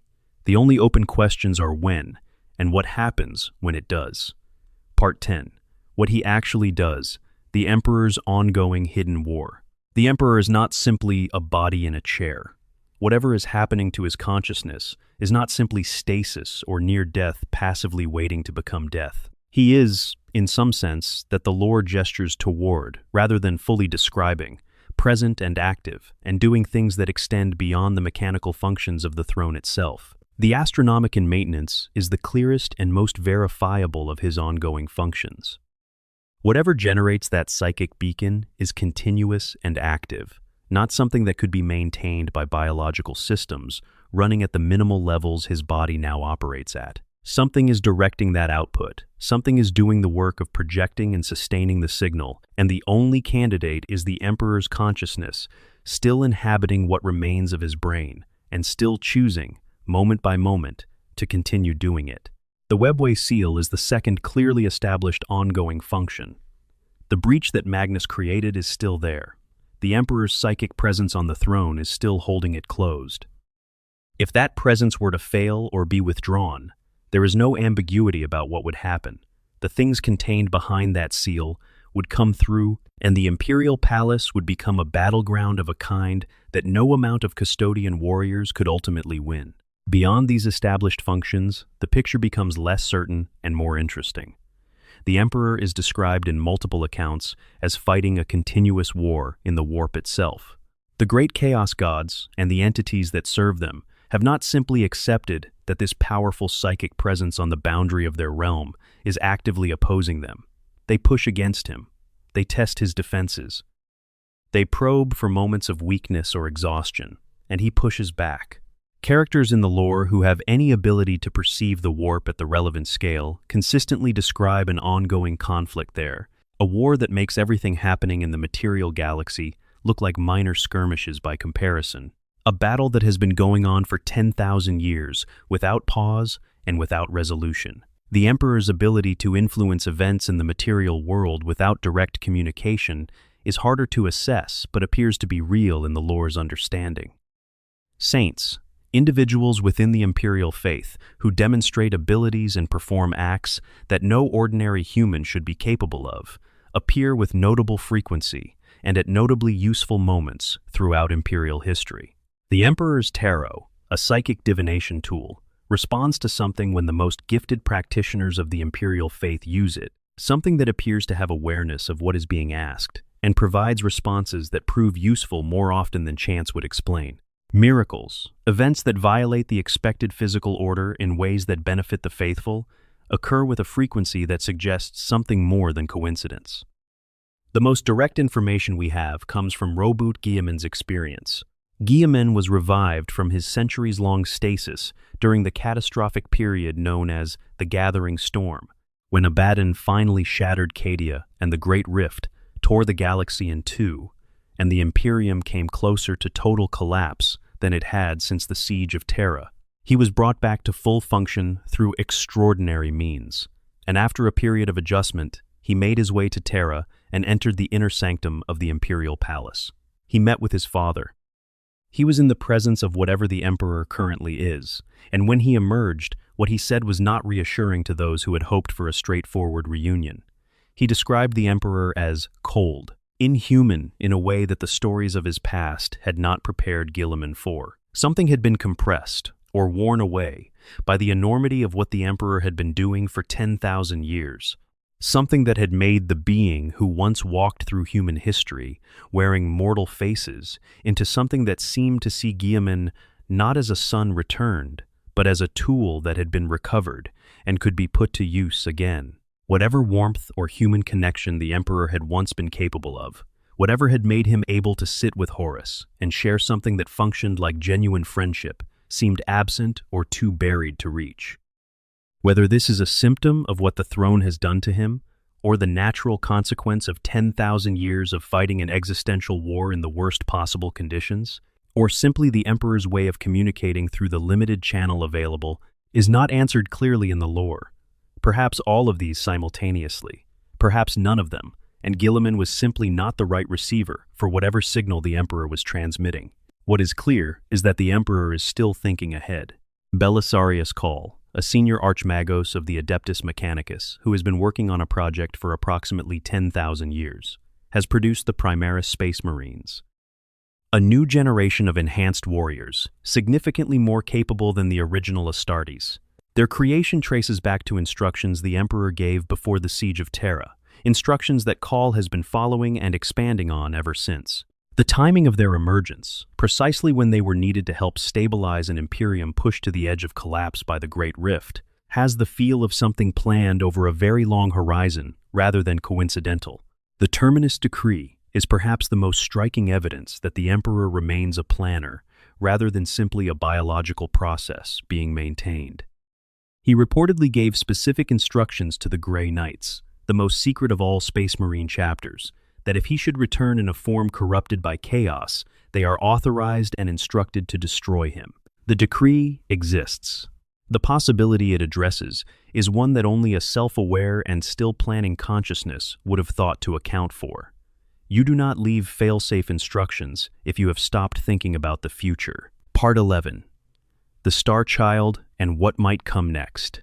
There is one more dimension to this story that no complete account can ignore, even though it is the most uncertain of all. As the millennia have passed, and the Emperor's physical body has continued its slow deterioration. There are those in the lore who argue that his soul is not simply maintaining the same configuration it had when he first sat down on the throne. Something is happening to his psychic presence in the warp, something that might be described as accumulation, or development, or preparation for something new. The theory called the Star Child, originating in older editions of the lore and never fully abandoned, even as the canon has evolved and shifted through editions, proposes that a portion of the Emperor's soul, or perhaps a purified and differentiated element of it, has been gestating within the warp for 10,000 years, gathering strength, developing, waiting. The idea draws on the same principles that created the Emperor in the first place. The shamans died and their souls merged into something new. A similar process, it is suggested, might be underway with the Emperor's own soul fragments as they gradually dissipate from his slowly failing body into the warp. And trillions of human beings have worshipped the Emperor for 10,000 years. Worship, in the Warhammer universe, is not merely an abstract expression of feeling. It generates real psychic energy, channeled through the warp and focused on its object. The combined faith of billions has been feeding the Emperor's psychic presence in the warp with an enormous and continuous supply of raw power for over 100 centuries. What does that do to an already extraordinary psychic entity? Does it simply sustain him? Does it perhaps do something more?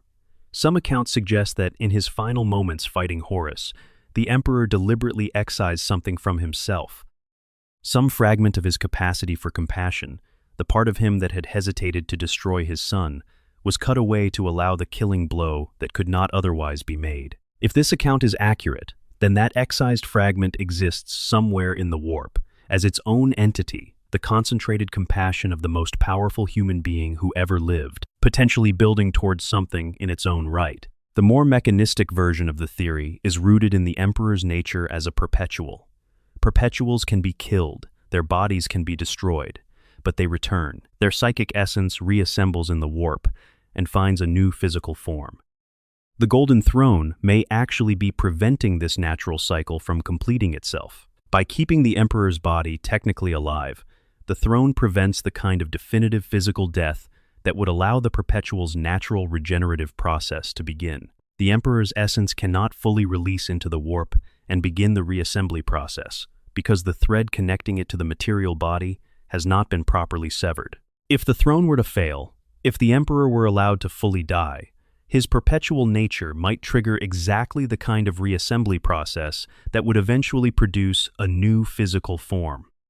What that form would be, whether it would carry the consciousness and memories and purpose of the Emperor as we have known him, or whether it would be something different that carried his essence without his specific history, is not answered in the lore. In recent lore developments, there are signs that something is in motion. Visions of a child made of stars, rising from a radiant throne, have been spreading through the Imperium's most psychically sensitive population in the years following the Great Rift. Cor Pharaon, one of the most senior word-bearers and a being of ancient cunning, has been attempting urgently to prevent something he believes is coming, and which frightens him. These are not the behaviors of individuals responding to a settled situation.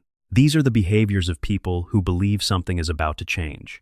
Whatever the Star Child actually is, whatever the Emperor is actually building toward in the warp, the setting's recent developments are pointing at some kind of resolution. The question that has been hanging over everything since the Horus heresy is moving toward an answer. Part 12. What happens when he dies? The final question. Let us conclude by looking directly at the question that gives this entire account its weight. What happens when the current arrangement finally ends? Because it will end. The Golden Throne cannot sustain this forever. The Emperor's body cannot sustain it forever. The setting is building towards some kind of resolution. If the throne fails catastrophically, the cascade effects happen in quick sequence. The Astronomicon goes dark. This is not an event that kills anyone directly in the immediate moment, but its secondary effects are severe and rapid. Ships currently in the warp lose the beacon they navigate by. A significant fraction of them do not emerge safely. The rest emerge, but subsequent journeys become increasingly uncertain and then impossible. The Imperium's interstellar trade and military logistics, already operating under serious strain in the current era, lose their most critical enabling technology. Within months, the first worlds begin to go dark as communication and supply lines collapse. Within years, the fragmentation of the Imperium into isolated regional powers becomes not a risk to be managed, but an accomplished fact. Without the Astronomicon, there is no Imperium in any meaningful sense. There are 1 trillion human beings on millions of worlds, but they are no longer a civilization in the sense of being connected to each other in ways that matter. The webway breach unseals simultaneously. The things contained behind the Emperor's seal for 10,000 years come through. The Imperial Palace, the Adeptus Custodes, everything that has been defending Terra against physical threats is suddenly fighting a defensive action against a warp incursion that begins at the fortified heart of human civilization and has no natural stopping point. Terra falling to demonic invasion would be an act of psychological devastation on top of the military catastrophe, because Terra is not simply a strategically important planet. It is the holiest world in the faith that has sustained the Imperium's sense of purpose and meaning for 10 millennia. And across the galaxy, the Chaos Gods receive news of their ancient enemy's final defeat and respond with the full force of their natures, pushing through every crack in every defense, as the psychic tide the Emperor has been holding back floods forward. This is the worst-case scenario. It is not necessarily the only one. The best-case scenario involves the Emperor's death triggering the Star Child's emergence at a moment and in a form that can address the consequences. This would require the process building for 10,000 years to be far enough along that emergence can happen quickly enough to matter. It would require the new entity, whatever it is, to have capabilities that function as some kind of replacement for what was lost. This is not guaranteed. What was lost was the specific, evolved, and trained and ancient consciousness of the Emperor, and what emerges might be something quite different, even if it carries his essence. There is a third possibility that characters in the lore have been working toward actively, that the resolution does not have to wait for the throne's failure. If the Emperor could be restored, if the damage to his physical form could somehow be repaired, or the Perpetual's healing process triggered in a controlled way, rather than through catastrophe, a very different outcome becomes possible. Belisarius Cawl has been working on projects of enormous scope for 10,000 years on the Emperor's original instructions. What he has been developing, beyond the Primaris Marines, is a mystery the setting has not yet fully revealed. And what does it mean if the Emperor returns? Not just for the Imperium, but for the Emperor himself. If he returns in any form that retains consciousness and memory, he returns to a civilization that has become the exact opposite of everything he spent his existence trying to create. The Imperial Creed, the worship of him as a divine figure, has been the state religion for 10,000 years. Dismantling it would be more than a political act. It would be removing the psychological and social foundation of a civilization that has been organized around that faith for longer than any human institution has ever lasted. The people who would resist such change would be doing so not only out of cynical power politics, but because the faith is genuinely part of who they are, passed through generations until it is indistinguishable from culture and identity and meaning. Guilliman's description of the Emperor as cold and distant suggests that whatever returns might not engage with these complications in the way a psychologically intact and emotionally present human being would. The being that has spent 10,000 years fighting a war in the warp, maintaining the Astronomicon, holding the Webway seal, and watching the civilization built in its name become the thing it was built to prevent, has been through experiences that transform a consciousness in ways we cannot straightforwardly predict. He is the God Emperor who never wanted to be a god. He is the corpse that is not quite a corpse, on the throne that is not quite a throne, in the palace that has not quite been a palace for anything other than a monument for 10,000 years. He is the most important question in the most complicated fictional universe ever constructed. The galaxy turns. The war continues. 1 trillion prayers are spoken in the dark, directed at a figure who may or may not hear them, from human beings who may or may not survive to speak another. The Golden Throne holds. The Astronomicon burns. The Chaos Gods scheme and push and wait. And in the deepest sanctum of the Imperial Palace, beneath layer after layer of sacred stone and military fortification, and the accumulated weight of 10,000 years of civilization built on his name, the Emperor of Mankind continues his silent, terrible work. He has not finished yet. Whatever he is doing in that darkness, whatever war he is fighting in the warp, whatever long calculation he has been running since before the heresy ended, it is not complete. Something is building, something is being prepared, whether it is salvation or transformation, or something that has no name in any language yet spoken. The Emperor is moving toward it with the same patience he has always shown. 47,000 years of preparation before the Great Crusade. 10,000 years on the throne, the longest game anyone has ever played, and it is not over. The Emperor protects, even now. Especially now, that is the complete story.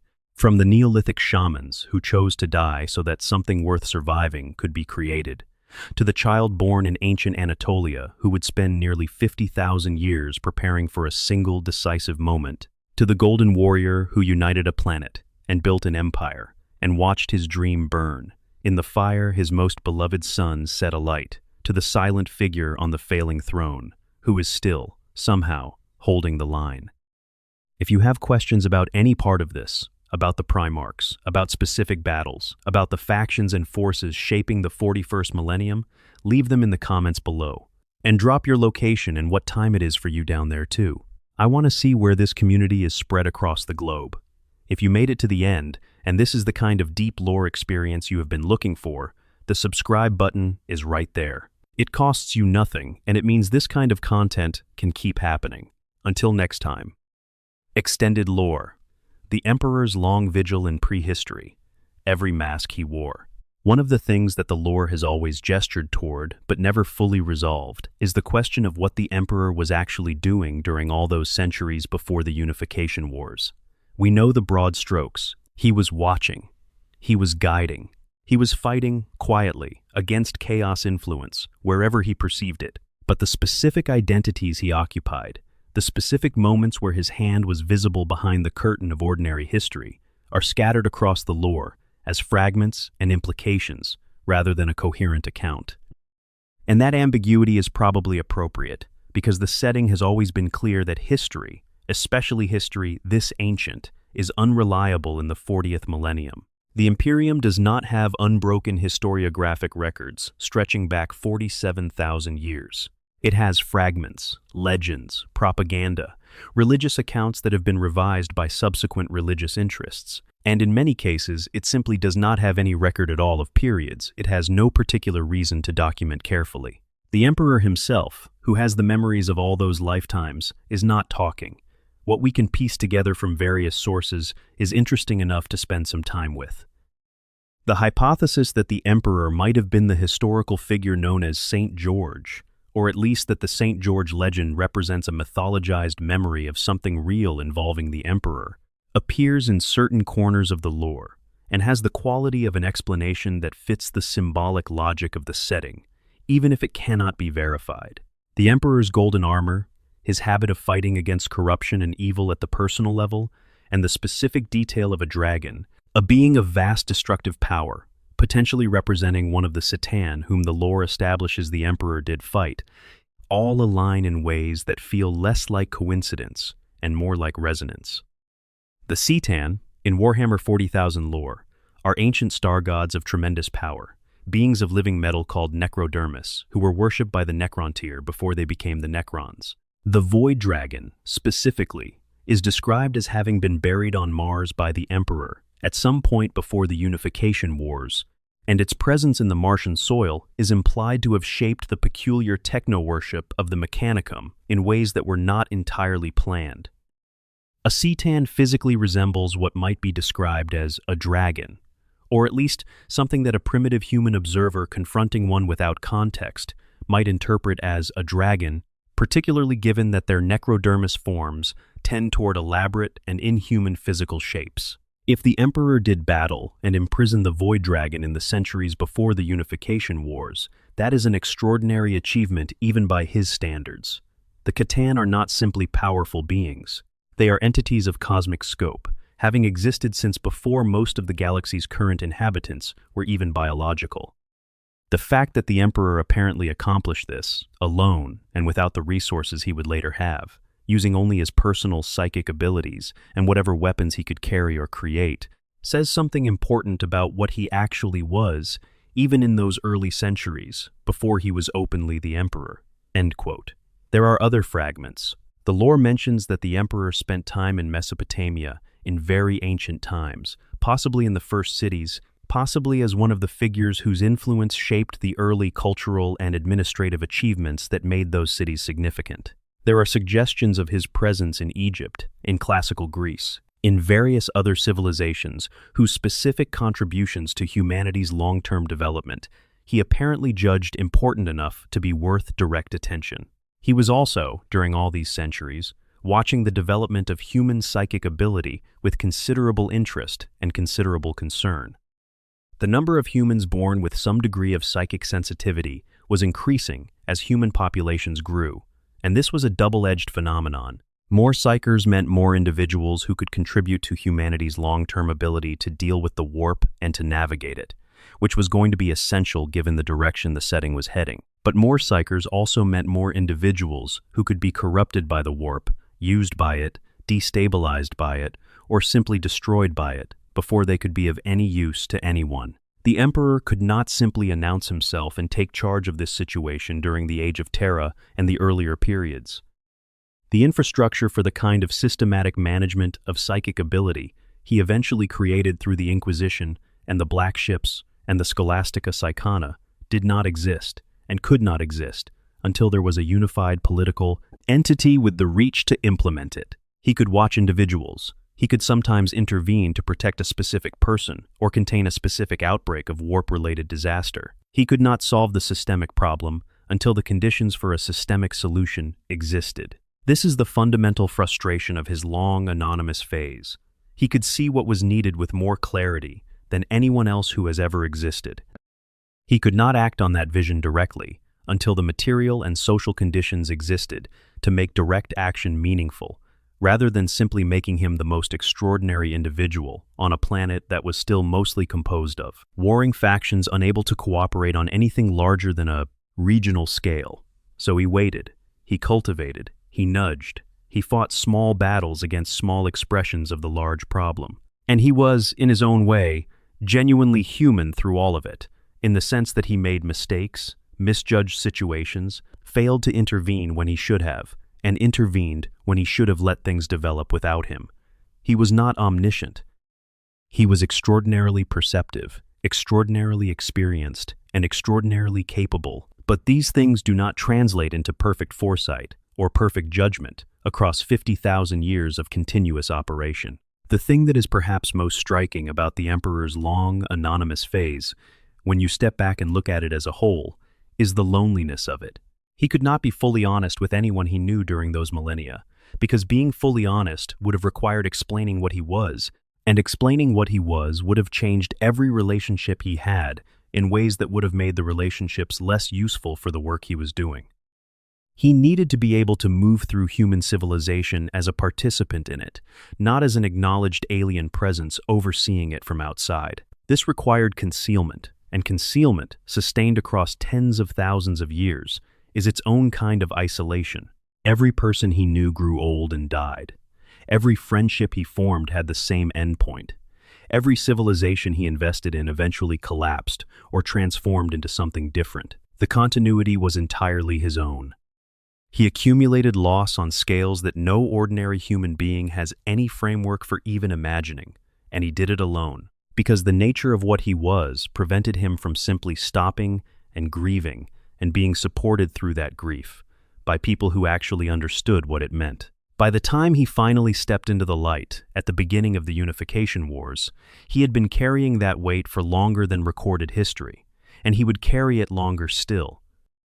Extended lore: the Great Crusade's human cost, and the Emperor's blind spots. The Great Crusade is often discussed in terms of its scale and its ambition and its extraordinary military achievement.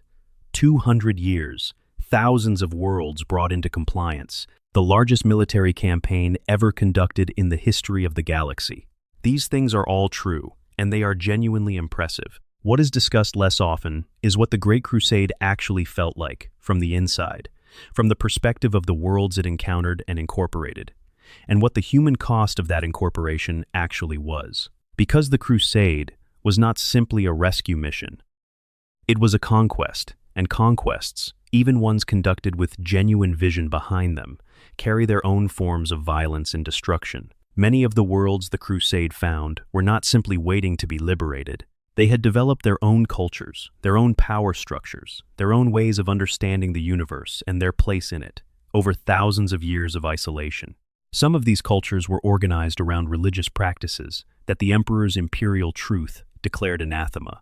Some of them were organized around political systems that had no place in the Imperium's administrative structure. Some of them simply had no interest in being part of a galactic empire they had not asked to join and had been living without perfectly well. The standard crusade approach was to offer compliance first, join the Imperium voluntarily, accept the imperial truth, submit to imperial governance, and in return receive the protection of imperial military force, access to interstellar trade, and the security of belonging to something larger than your world alone. This was genuinely beneficial for many worlds that had been dealing with alien threats, internal collapse, or resource scarcity that imperial membership could address. For worlds that refused, the response was military force. And military force conducted by Space Marine legions, supported by Titan war machines and orbital bombardment, is not a gentle thing. Worlds that resisted serious compliance were sometimes subjected to levels of violence that would register as planetary atrocities by any ordinary moral accounting. Civilizations that had survived the age of strife on their own, that had maintained some degree of culture and complexity through those terrible centuries, were sometimes destroyed in the process of being incorporated into the civilization that was supposed to protect humanity. The Emperor was aware of this tension. He did not find it easy to resolve. He genuinely believed that the long-term survival of humanity required the unification he was pursuing, and he genuinely believed that local resistance to that unification, however understandable from the perspective of the people resisting, was ultimately harmful to the species as a whole. But he also possessed enough self-awareness to know that this kind of reasoning, the subordination of individual and local goods to a calculated larger good, was exactly the reasoning that justified the worst abuses of power in human history. He had been watching those abuses for 47,000 years. He tried to be more than a simple conqueror. He tried to build something genuinely better, rather than simply something bigger. The imperial truth, his secular rational philosophy, was a genuine attempt to give humanity a framework for understanding the universe that was accurate in important ways, that acknowledged the reality of the warp and psychic ability without either pretending they did not exist or wrapping them in superstition that made them more dangerous to deal with. The Crusade's goals were not simply military, they were civilizational. But he also had blind spots, serious ones, and one of the most significant was his relationship to information and transparency. The Emperor kept secrets. He kept enormous secrets from everyone, including the people closest to him. The Webway project was the most consequential of these secrets, but it was not the only example of a pattern where he decided, unilaterally, that certain information was better kept concealed rather than shared, and that his judgment about who needed to know what was more reliable than the judgment of the people he was keeping information from. This pattern had consequences. Horus, who felt that the Emperor had stopped confiding in him when he withdrew to Terra, was not entirely wrong in his perception. The Emperor had stopped confiding, not because he trusted Horus less, but because he was doing something that secrecy was operationally necessary for. But he never explained this. He expected Horus to simply accept the withdrawal and continue to operate effectively without the relationship context that had always supported that operation. Magnus, who destroyed the Webway project in his attempt to warn the Emperor about Horus, would not have done what he did if he had known what he was destroying. He did not know because the Emperor had kept the entire project secret even from him, even from the son whose psychic abilities and temperament made him one of the beings most capable of understanding what the project was and why it mattered. If the Emperor had told Magnus what he was doing, Magnus might still have found a way to warn him about Horus, but he would not have done it by breaching the Webway portal. The specific catastrophic outcome was the product of Magnus's ignorance, and that ignorance was the Emperor's creation. Lorgar, whose fall contributed to everything that followed, might have developed differently if the emperor had engaged with his devotion in some way other than destroying its primary expression in front of his entire legion.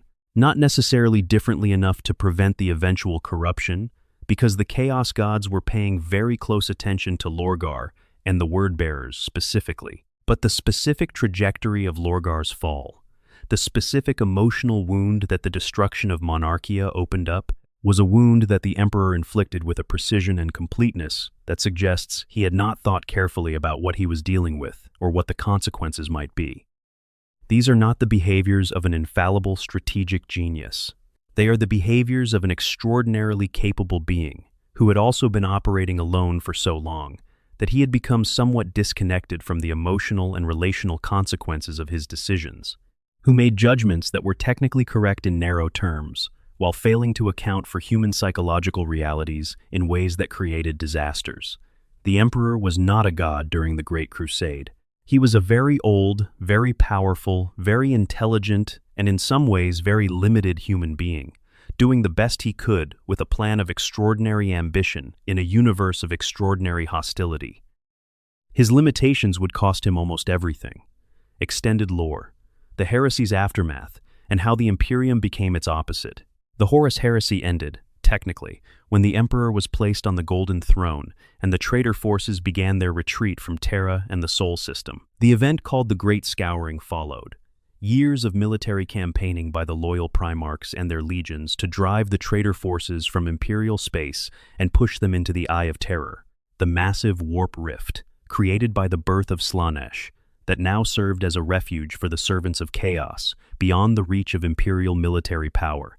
It was during this period that the Imperium began to take the shape that we recognize in the 41st millennium, and it is during this period that we can most clearly see how thoroughly the Emperor's vision failed to survive contact with his own absence.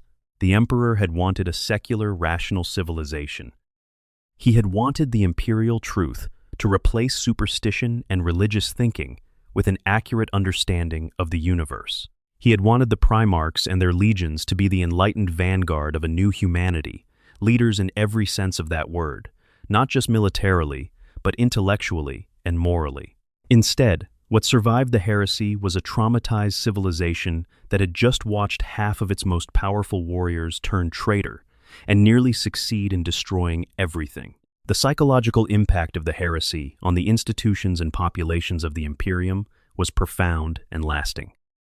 The imperial truth, the secular philosophy the Emperor had enforced, was associated in many people's minds with the conditions that had allowed the heresy to happen. The arguments ran something like, if the Emperor was just a man, not a god, then the Primarchs were just very powerful men, not divine creations deserving absolute loyalty. And if they were just very powerful men, then their potential for betrayal was comprehensible in a way that was more, not less, disturbing than if they had been genuinely divine and fallen. The Lectitio Divinitatis, the document that Lorgar had written worshipping the Emperor as a god back when he was still loyal, had been circulating in various forms during the Crusade and had never been fully suppressed.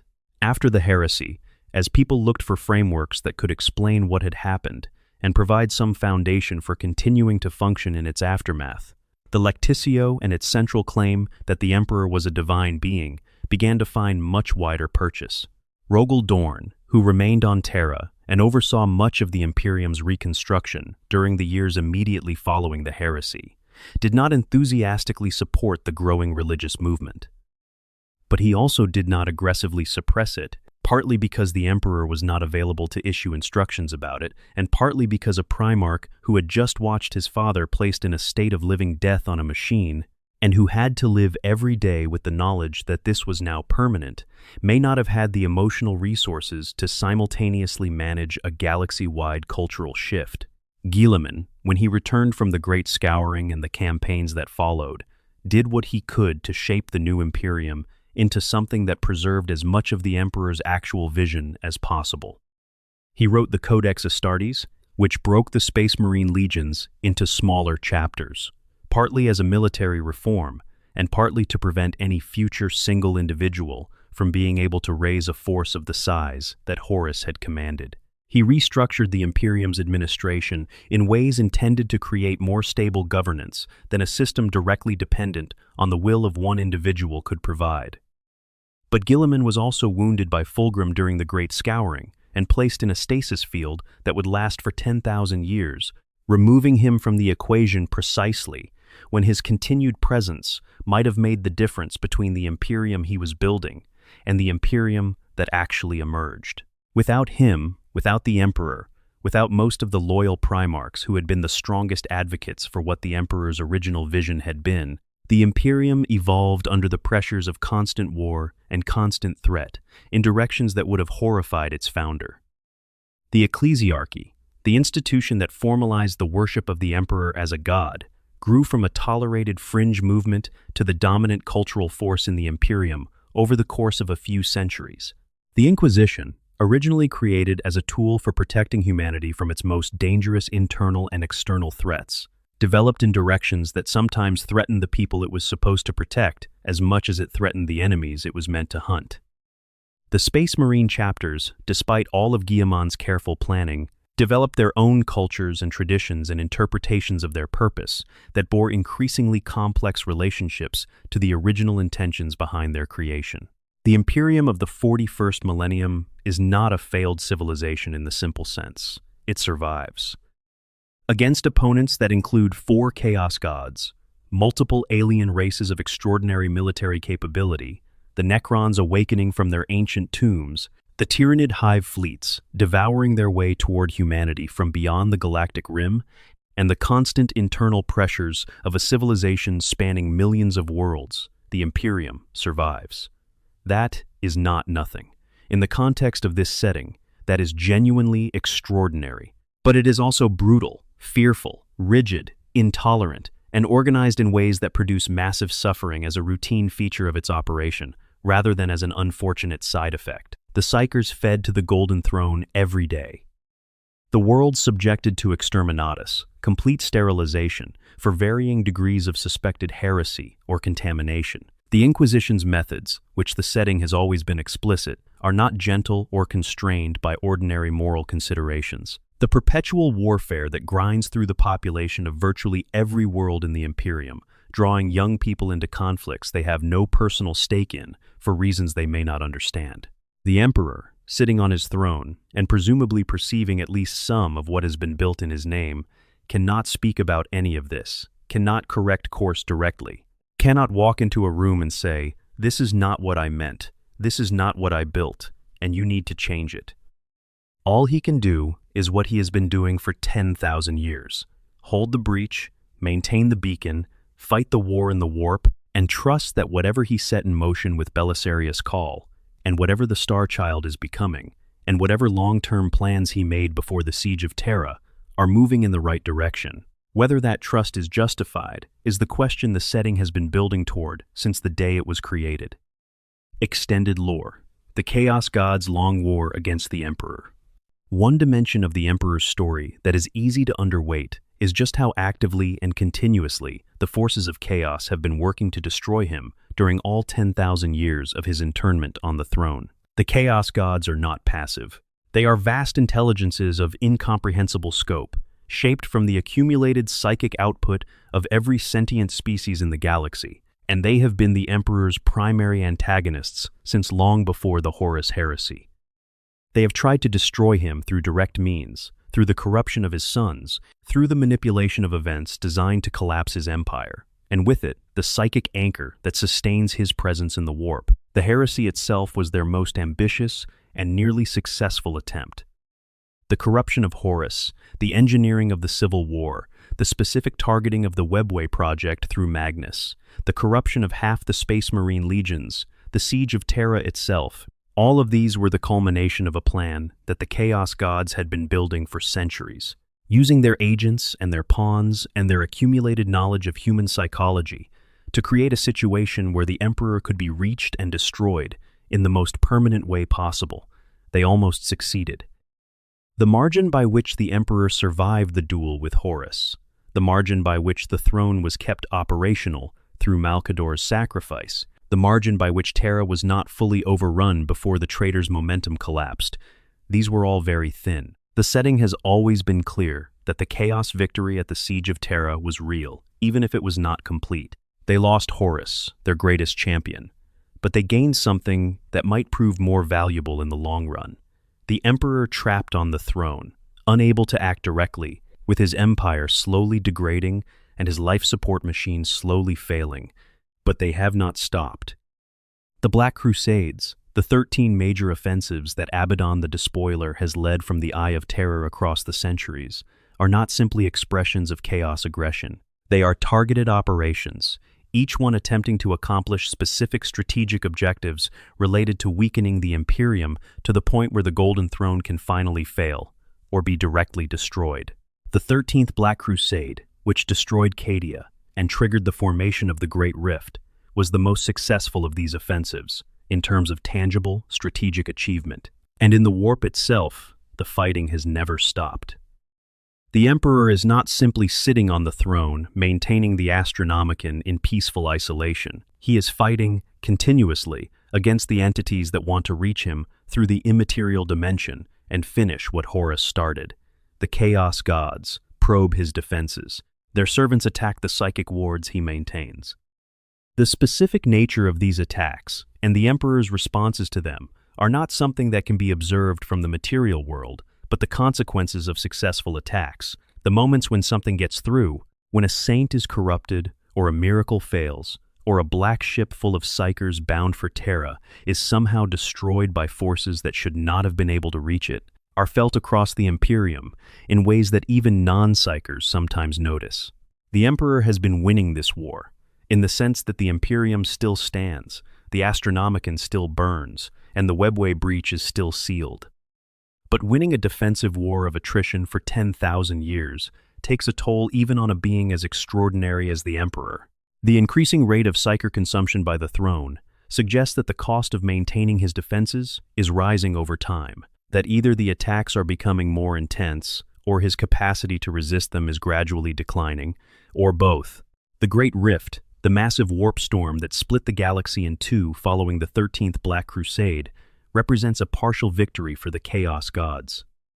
Half the galaxy has been cut off from the light of the Astronomicon in any practical sense. Navigation in the Imperium Nihilus, the dark half of the fractured Imperium, is unreliable and dangerous in ways it was not before. The Astronomicon still burns, but its effective range has been compromised by the psychic interference of the rift in ways that have real consequences for every world on the far side of it. The Emperor's response to the Great Rift, insofar as we can infer it from events rather than statements, appears to have been the activation of the plans he had set in motion through Cawl before the heresy. The Primaris Marines, the new breed of enhanced warriors that Cawl had been developing for 10,000 years, began to be deployed precisely when they were needed to prevent the Imperium from collapsing entirely under the pressure of the Rift's consequences. This timing is, in the lore, not treated as coincidence. Extended lore, the question of faith and what it has actually created. One of the most genuinely interesting and morally complex aspects of the Emperor's situation in the 41st millennium is the question of what the faith directed at him for 10,000 years has actually done. The Emperor was an atheist. He was more than an atheist in the ordinary sense of simply not believing in divine beings. He actively believed that religious faith, of the kind that directed itself toward worshiping a divine power, was specifically dangerous in the context of the Warhammer 40,000 universe, because worship generates psychic energy in the warp, and psychic energy in the warp is exactly what the Chaos Gods feed on and grow from. To worship a god, in this setting, is in a very literal and material sense to contribute to the power of the entities that want humanity destroyed. He spent a significant portion of his active years enforcing this understanding, suppressing religious practice, destroying the last temple on Terra before the Great Crusade began, and punishing Lorgar harshly for his insistence on treating the Emperor himself as a divine figure worthy of worship. And then he was placed on the Golden Throne, unable to stop what followed, while trillions of human beings decided that the most appropriate response to the situation was to direct the full weight of their devotion and their prayer and their religious feeling toward the figure on the throne that they had been told by every authority figure in their civilization was indeed a god who watched over them and protected them. The irony is complete. The anti-religious figure has become the god of the largest and most fervent religious movement in human history. His explicit instructions during his active life, that he was not a god and did not want to be worshipped, have been inverted into the foundational mythology of an institution, the ecclesiarchy, that treats those instructions as either non-existent or as irrelevant to the spiritual truth of his divine nature. But here is where it gets genuinely complicated. The faith appears to be doing something real, not simply providing psychological comfort or social cohesion, though it does both of those things as well, but something in the warp, something that matters for the Emperor's actual capacity to protect humanity. Trillions of human beings directing psychic energy at the same point in the warp, consistently, for 10,000 years, has to do something. The Emperor himself would have understood this better than anyone, because he understood how the warp worked, and how psychic energy accumulated, and what accumulated psychic energy could produce. He spent 47,000 years watching the Chaos Gods grow powerful on exactly the emotional and devotional energy of conscious beings. The faith directed at him has been feeding his presence in the warp with a continuous supply of psychic energy that augments whatever his own failing biology can generate. Without the worship of trillions of human beings, the Golden Throne might have had to consume significantly more psychers to maintain the same output, or might have had to reduce that output in ways that would have made the Astronomicon less powerful and warp navigation more dangerous. The worship, the very thing he spent his life arguing against, may be one of the things keeping him functional. He was also, as a being, made from the souls of prehistoric shamans who understood the warp at its most fundamental level, probably aware that this might happen.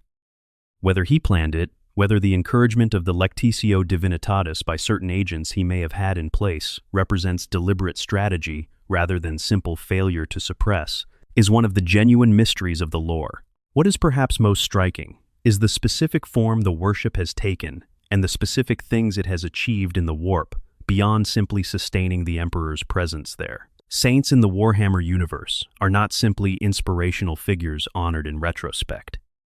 They are beings through whom the Emperor's psychic power apparently manifests in the material world, individuals whose extraordinary faith creates a channel through which something flows from the warp into the material universe, in the form of abilities that should not be possible for an ordinary human being. The Sisters of Battle, whose faith allows them to perform what the setting calls acts of faith, are the most organized and systematic expression of this phenomenon, but it appears across the Imperium in less organized forms as well. This suggests that the Emperor's consciousness in the warp is not entirely passive, not simply defending and maintaining and fighting, but actively reaching through the faith directed at him to influence events in the material world in ways that would be impossible for him to accomplish through the throne alone. The faith creates a channel. He uses the channel. The worshippers create the possibility, and he fills it with something that looks very much like what they were praying for. Whether this represents the Emperor consciously working through faith as a tool, or simply the automatic expression of his psychic presence flowing through the paths that massive, concentrated devotion has carved for it, is another of those questions the lore leaves genuinely open.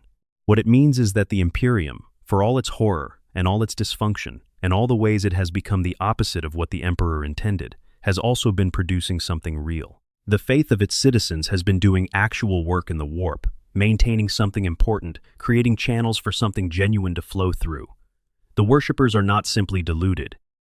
They are, in a way, the Emperor would have found deeply ironic and perhaps deeply uncomfortable, not right about the theology. Not right about the specific claims the ecclesiarchy makes about the nature of the divine and the Emperor's position within it, but right in the more fundamental sense that their faith is connected to something real, that it matters, that it has consequences in the material universe beyond the psychological effects of belief. The Emperor built an empire on reason. The empire survived 10,000 years on faith. Both things are simultaneously true, and the tension between them is one of the things that makes Warhammer 40,000 the setting it is. Extended lore, Guilliman's return, and what the Emperor's silence means. When Roboute Guilliman was revived and eventually made his way to Terra, his meeting with the Emperor produced one of the most haunting moments in the setting's recent narrative development. Not because of what happened in that room, since the specifics are sealed and have not been disclosed, but because of what Guilliman said when he came out. He described encountering something that regarded him not as a beloved son, returned after 10,000 years, but as a tool that had become available again. He described a being from whom the warmth and connection that had once characterized the Emperor's relationship with his sons appeared to have been stripped away by the weight of 10,000 years of what the throne had required of him. This is, if accurate, genuinely tragic in a way that goes beyond the ordinary grimdark tragedy of the setting. The Emperor, who had spent 47,000 years in a kind of isolation that would destroy any ordinary person, but had chosen to maintain his humanity through it all. The Emperor who had loved his sons even when that love produced disastrous decisions, that Emperor apparently no longer exists in any form that Guilliman could recognize or reach. What remains is functional. It maintains the Astronomicon. It holds the webway breach. It fights the war in the warp. It appears, plans ahead, and directs events through indirect means. But the thing that looks like the Emperor from outside, the thing that Guilliman encountered in that chamber, appears to have lost the human element that made the Emperor something other than a very powerful machine. Or perhaps not entirely. Guilliman's description is filtered through his own emotional state in that meeting, which was clearly turbulent. He is a son who had waited 10,000 years to see his father again, who had returned from death to a galaxy that his father's absence had allowed to become something neither of them would have wanted. His perception of coldness may reflect something real about the Emperor's current state. It may also reflect the specific mode of communication available to the Emperor through the throne, which is not conversational or emotionally expressive in any conventional way. A being communicating through psychic impression and image and concept, rather than words and expressions and eye contact, is going to produce an experience that reads as cold, even if the warmth is there in the underlying signal. What Guilliman does when he comes out of that meeting is act. He assumes the role of Lord Commander of the Imperium and Imperial Regent. He launches the Indomitus Crusade. He deploys the Primaris Marines. He begins, with everything available to him, trying to stabilize a situation that has been deteriorating for centuries, and that the opening of the Great Rift has pushed to the edge of catastrophic collapse. Whether the Emperor told him to do these specific things, or whether Guilliman inferred from what he perceived that these were the right things to do, is not entirely clear. The result is what matters. The largest military campaign since the original Great Crusade has been launched. The most significant increase in the Imperium's military capability in 10,000 years has been deployed. Things are moving, in the setting, in ways they have not moved since the heresy. And at the center of all of it, still on the throne, still not speaking, still fighting the war, no one can see and holding the breach, no one can breach and maintaining the beacon, no one can extinguish. The Emperor of Mankind continues. He has not told anyone what comes next. He never did. That was always his way. Extended lore. The Primarchs he lost, and the ones that remain.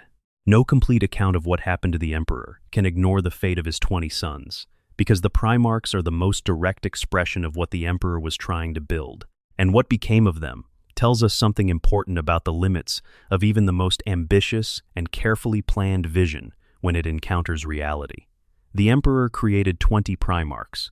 Of those 20, 9 fell to chaos during the Horus Heresy and became the daemon Primarchs of the traitor legions.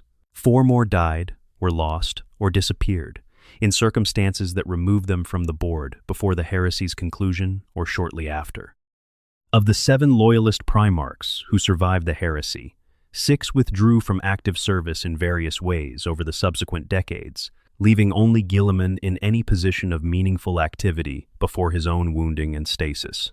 This is, by any measure, an extraordinary failure rate for what was supposed to be the Emperor's greatest work. Some of the failures can be traced to the Chaos God's corruption, which was active and intentional and sophisticated, but not all of them.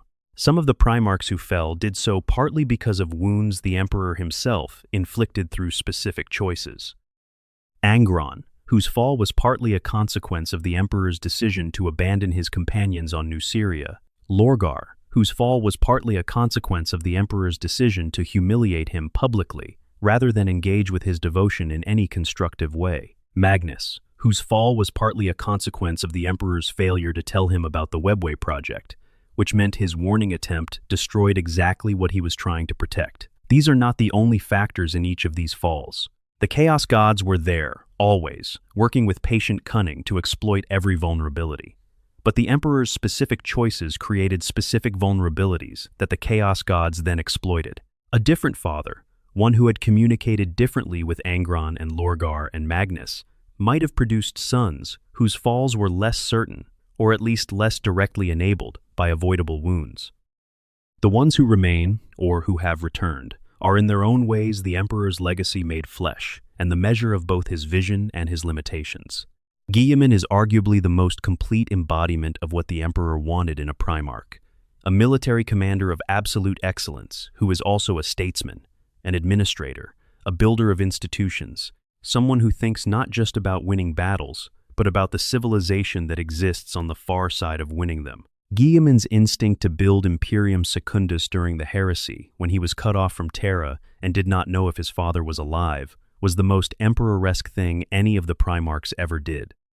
He looked at a catastrophic situation, and instead of simply fighting harder, he built something new in case the old thing could not be saved. His frustration with the Imperium he came back to after his stasis was genuine and profound. He is a man who built something with his father, watched it become something he never intended over 10,000 years, and now has to work within it rather than simply starting over. He has said things in the current era lore that would register as heresy by the standards of the institution he is now running. He is not comfortable with the God-Emperor myth. He is not comfortable with the ecclesiarchy. He is not comfortable with most of what the Imperium has become, and he cannot change it quickly, because changing it quickly would break the institutions that are currently the only things keeping the Imperium from immediate collapse. And he needs the Imperium to not collapse, because the alternative is something much worse than an Imperium he is uncomfortable with. The Lion, Lionel Johnson, the Primarch of the Dark Angels, was revealed in more recent lore to have returned. He had been in a kind of stasis within the Rock, the Dark Angels' fortress monastery, for 10,000 years, healing slowly from wounds taken at the end of the heresy. His return introduces a Primarch of great martial capability and somewhat alien perspective, someone who missed the entire 10,000 years that changed everything and is now operating in a context that is simultaneously familiar in its broad outlines and utterly transformed in its specifics. Vulcan, the Primarch of the Salamanders, is also believed to be alive and active somewhere, though his specific current status is one of the setting's ongoing mysteries. He is a perpetual like the Emperor, capable of regenerating from even catastrophic wounds, and the lore has implied his continued existence in various forms. Lemon Russ disappeared into the Eye of Terror at the conclusion of the Great Scouring, stating his intention to return at the hour of the Imperium's greatest need. Whether that hour has arrived, whether Russ is still alive somewhere in the warp, or has succumbed to its corruptions over 10 millennia, is not yet answered. The Daemon Primarchs, the 9 who fell to chaos, are their own complicated legacy. Magnus the Red in particular is one of the most tragic figures in the setting, a being who genuinely loved his father and genuinely tried to protect him, whose every attempt to help produce the opposite of what he intended, and who has been fully claimed by Tzeentch as a consequence of his failures. He has attacked Terra itself in recent lore, leading his 1,000 sons in an assault that came closer to breaching the ultimate defenses of the Imperium than most threats manage. The son who once tried to warn his father about the heresy has become one of the most dangerous threats to the civilization his father built. Perturabo of the Iron Warriors is the most bitter of the Daemon Primarchs, a being who was never given what he deserved during the Crusade, and who has turned that bitterness into a kind of cold and comprehensive hatred for everything the Imperium represents. Mortarion became the opposite of everything he had fought against as a mortal, a being of plague and decay, the servant of the very thing he had spent his mortal life trying to destroy. Fulgrim became a creature of sensation so extreme it has moved entirely beyond anything recognizable as human experience.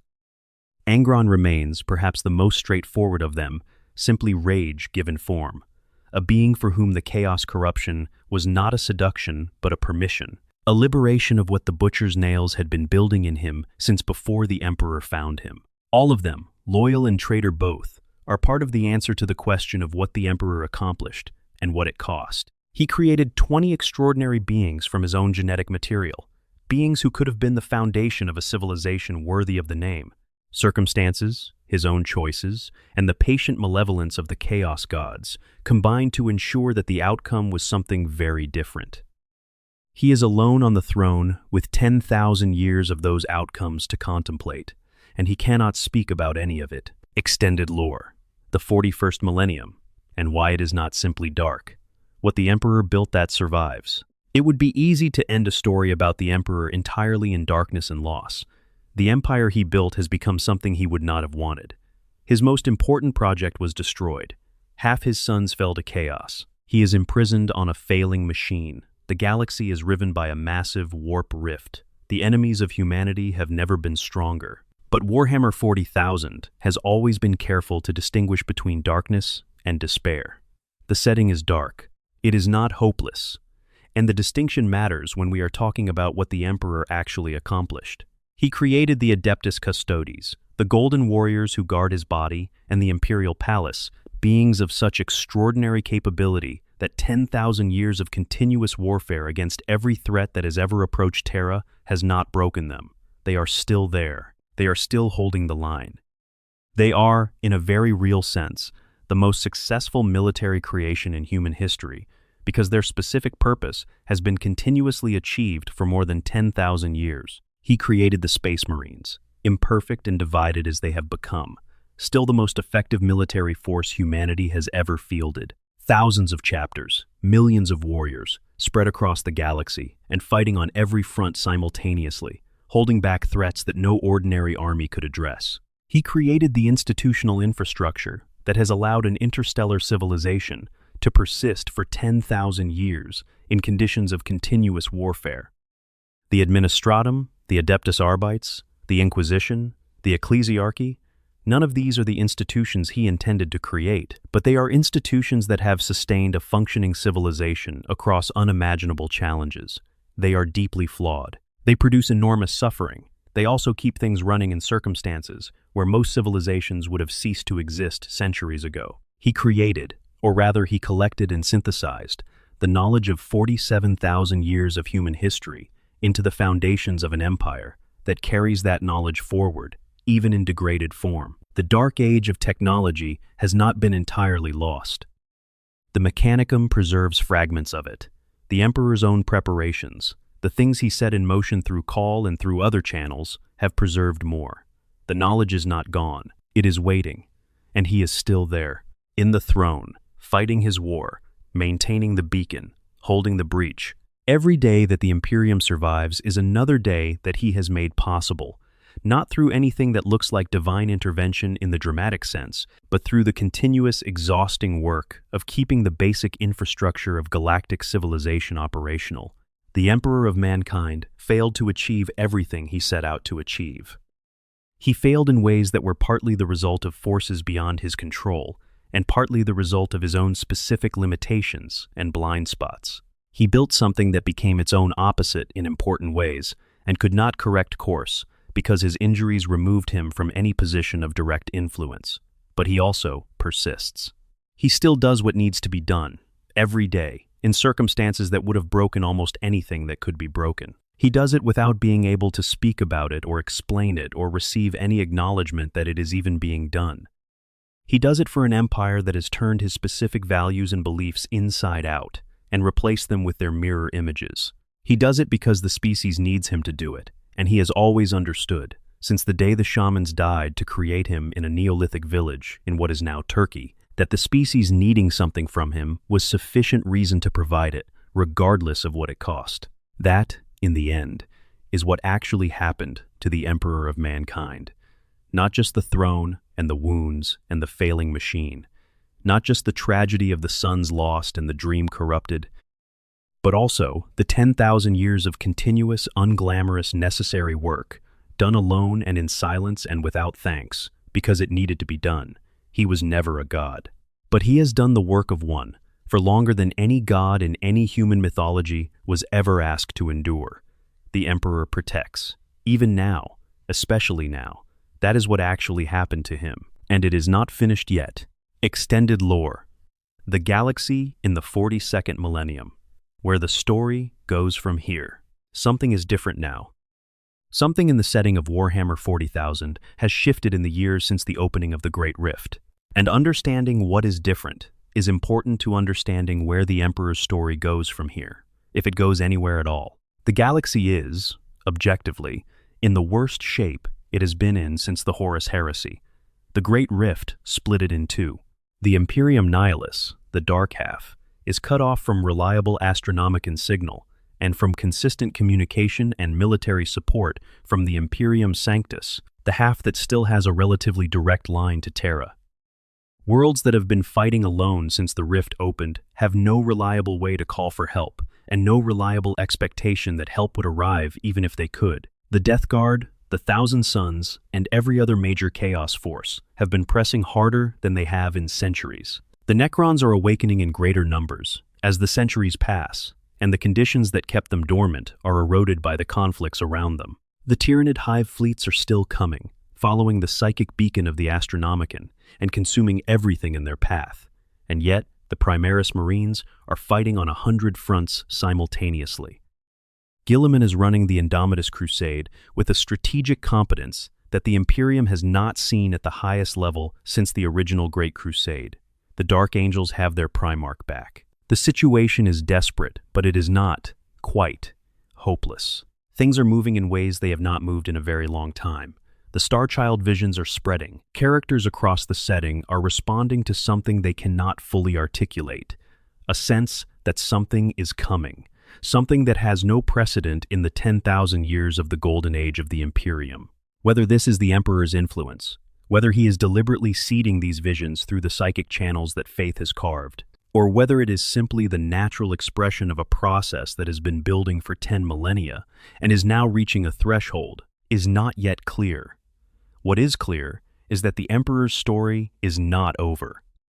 Whatever has been building since the day he was placed on the throne is approaching some kind of resolution, and the nature of that resolution will determine what the Warhammer 40,000 setting looks like on the far side of it. Games Workshop has been moving the narrative in this direction deliberately, advancing the timeline, returning Primarchs, opening the Great Rift, building towards something. The Emperor has been preparing for this longer than anyone else has been alive to remember. Whatever comes next, whatever he has been working toward in his decade-long silence, it will be the product of the most patient and most extraordinary strategic mind that has ever existed in the setting. And it will not be simple. Nothing about this story has ever been simple. The man who was born in a Neolithic village in Anatolia, who spent 47,000 years watching humanity grow up and fighting to protect it from the worst it could produce, who built an empire and watched it burn, and was placed in a chair where he has sat for 10,000 more years, holding everything together through sheer refusal to stop. That man has not run out of plans. He has not run out of will. He has not run out of purpose. He is waiting for the moment, just as he has always waited for the moment. And when it comes, whatever it looks like, whatever form his response takes, it will be the culmination of a story that has been building since before the pyramids of Egypt were built, since before the first city rose in Mesopotamia, since before any human being then alive could have imagined what their descendants would eventually become. The Emperor protects, and the Emperor plans, and the Emperor waits. And somewhere in the darkness of the warp, in the space between the prayers of trillions of faithful and the schemes of 4 gods of chaos and the continuous mechanical work of the throne beneath the palace, something is listening. Something is becoming. And when it arrives, nothing in the galaxy will be the same. Thank you for watching all the way to the end of this one. This took a long time to research and put together properly. And if you made it here, you are exactly the kind of person this channel is made for. Drop a comment below and tell me what you think is going to happen to the Emperor. Is the Starchild real? Is a return possible? Is the throne going to fail before anything else can happen? I genuinely want to read your takes on this. Tell me where you are watching from and what time it is for you as well. There is something genuinely moving about knowing that people in different parts of the world, different time zones, different situations in their lives, are all sitting with this same story at the same time. If you are not subscribed yet, please consider it. This channel is built on exactly this kind of deep lore content, and new videos come regularly. The subscribe button is right there. Until next time, the Emperor protects. A final note on sources and the nature of this lore. One thing worth saying clearly before we fully close out this video is that Warhammer 40,000 is a setting that has been developed by many writers across many decades, and it is not always internally consistent. Different novels, different codices, different editions of the game have presented different accounts of the Emperor, his history, his specific powers, and his current state. The Horus Heresy novel series, which now runs to over 50 books and is the most detailed account of the period leading up to and including the Siege of Terra, sometimes contradicts older lore from earlier editions. Characters described in one source as acting in a specific way are sometimes portrayed differently in another. The account I have given tonight draws primarily from the most established and widely accepted versions of the relevant events, prioritizing the newer and more detailed Horus Heresy and Siege of Terra novel series over older and more condensed versions where there are genuine conflicts. But I have also tried to acknowledge where there is genuine ambiguity or deliberate vagueness in the lore itself, because the setting has always used that ambiguity as a tool rather than treating it as a problem to be solved. The Emperor himself is, in this sense, one of the most deliberately ambiguous figures in the setting. His exact powers, his exact knowledge, his exact current state, what he is doing on the throne right now, what he actually said to Roboute Guilliman when his son came to visit, what the Star Child actually is, and whether it represents his rebirth or something else entirely, none of these have definitive canonical answers. The setting's creators have been very deliberate about keeping these questions open, because the questions are more generative than any single answer would be. What I have done is present the most coherent and comprehensive picture I can assemble from the available material, while being honest about where that picture is built on interpretation and inference, rather than explicit statement. The account I have given you tonight is my best understanding of what actually happened to the Emperor of Mankind, and what is still happening to him. Other people who know this lore equally well might emphasize different aspects or reach different conclusions about some of the ambiguous points. That is what makes this setting worth discussing. The depth and the complexity, and the genuine room for debate and interpretation are what keeps people coming back to it decade after decade. The Emperor is an unfinished story, and unfinished stories are the ones that stay alive in the imagination longest. Whatever happens next in the canon, whatever Games Workshop eventually does with the question of the Emperor's fate, it will be responding to a foundation built over 40 years of remarkable creative work. And this community, with its passionate attention to every detail and its genuine investment in understanding the lore as thoroughly as possible, is part of what makes that ongoing work meaningful. Thank you for being part of it.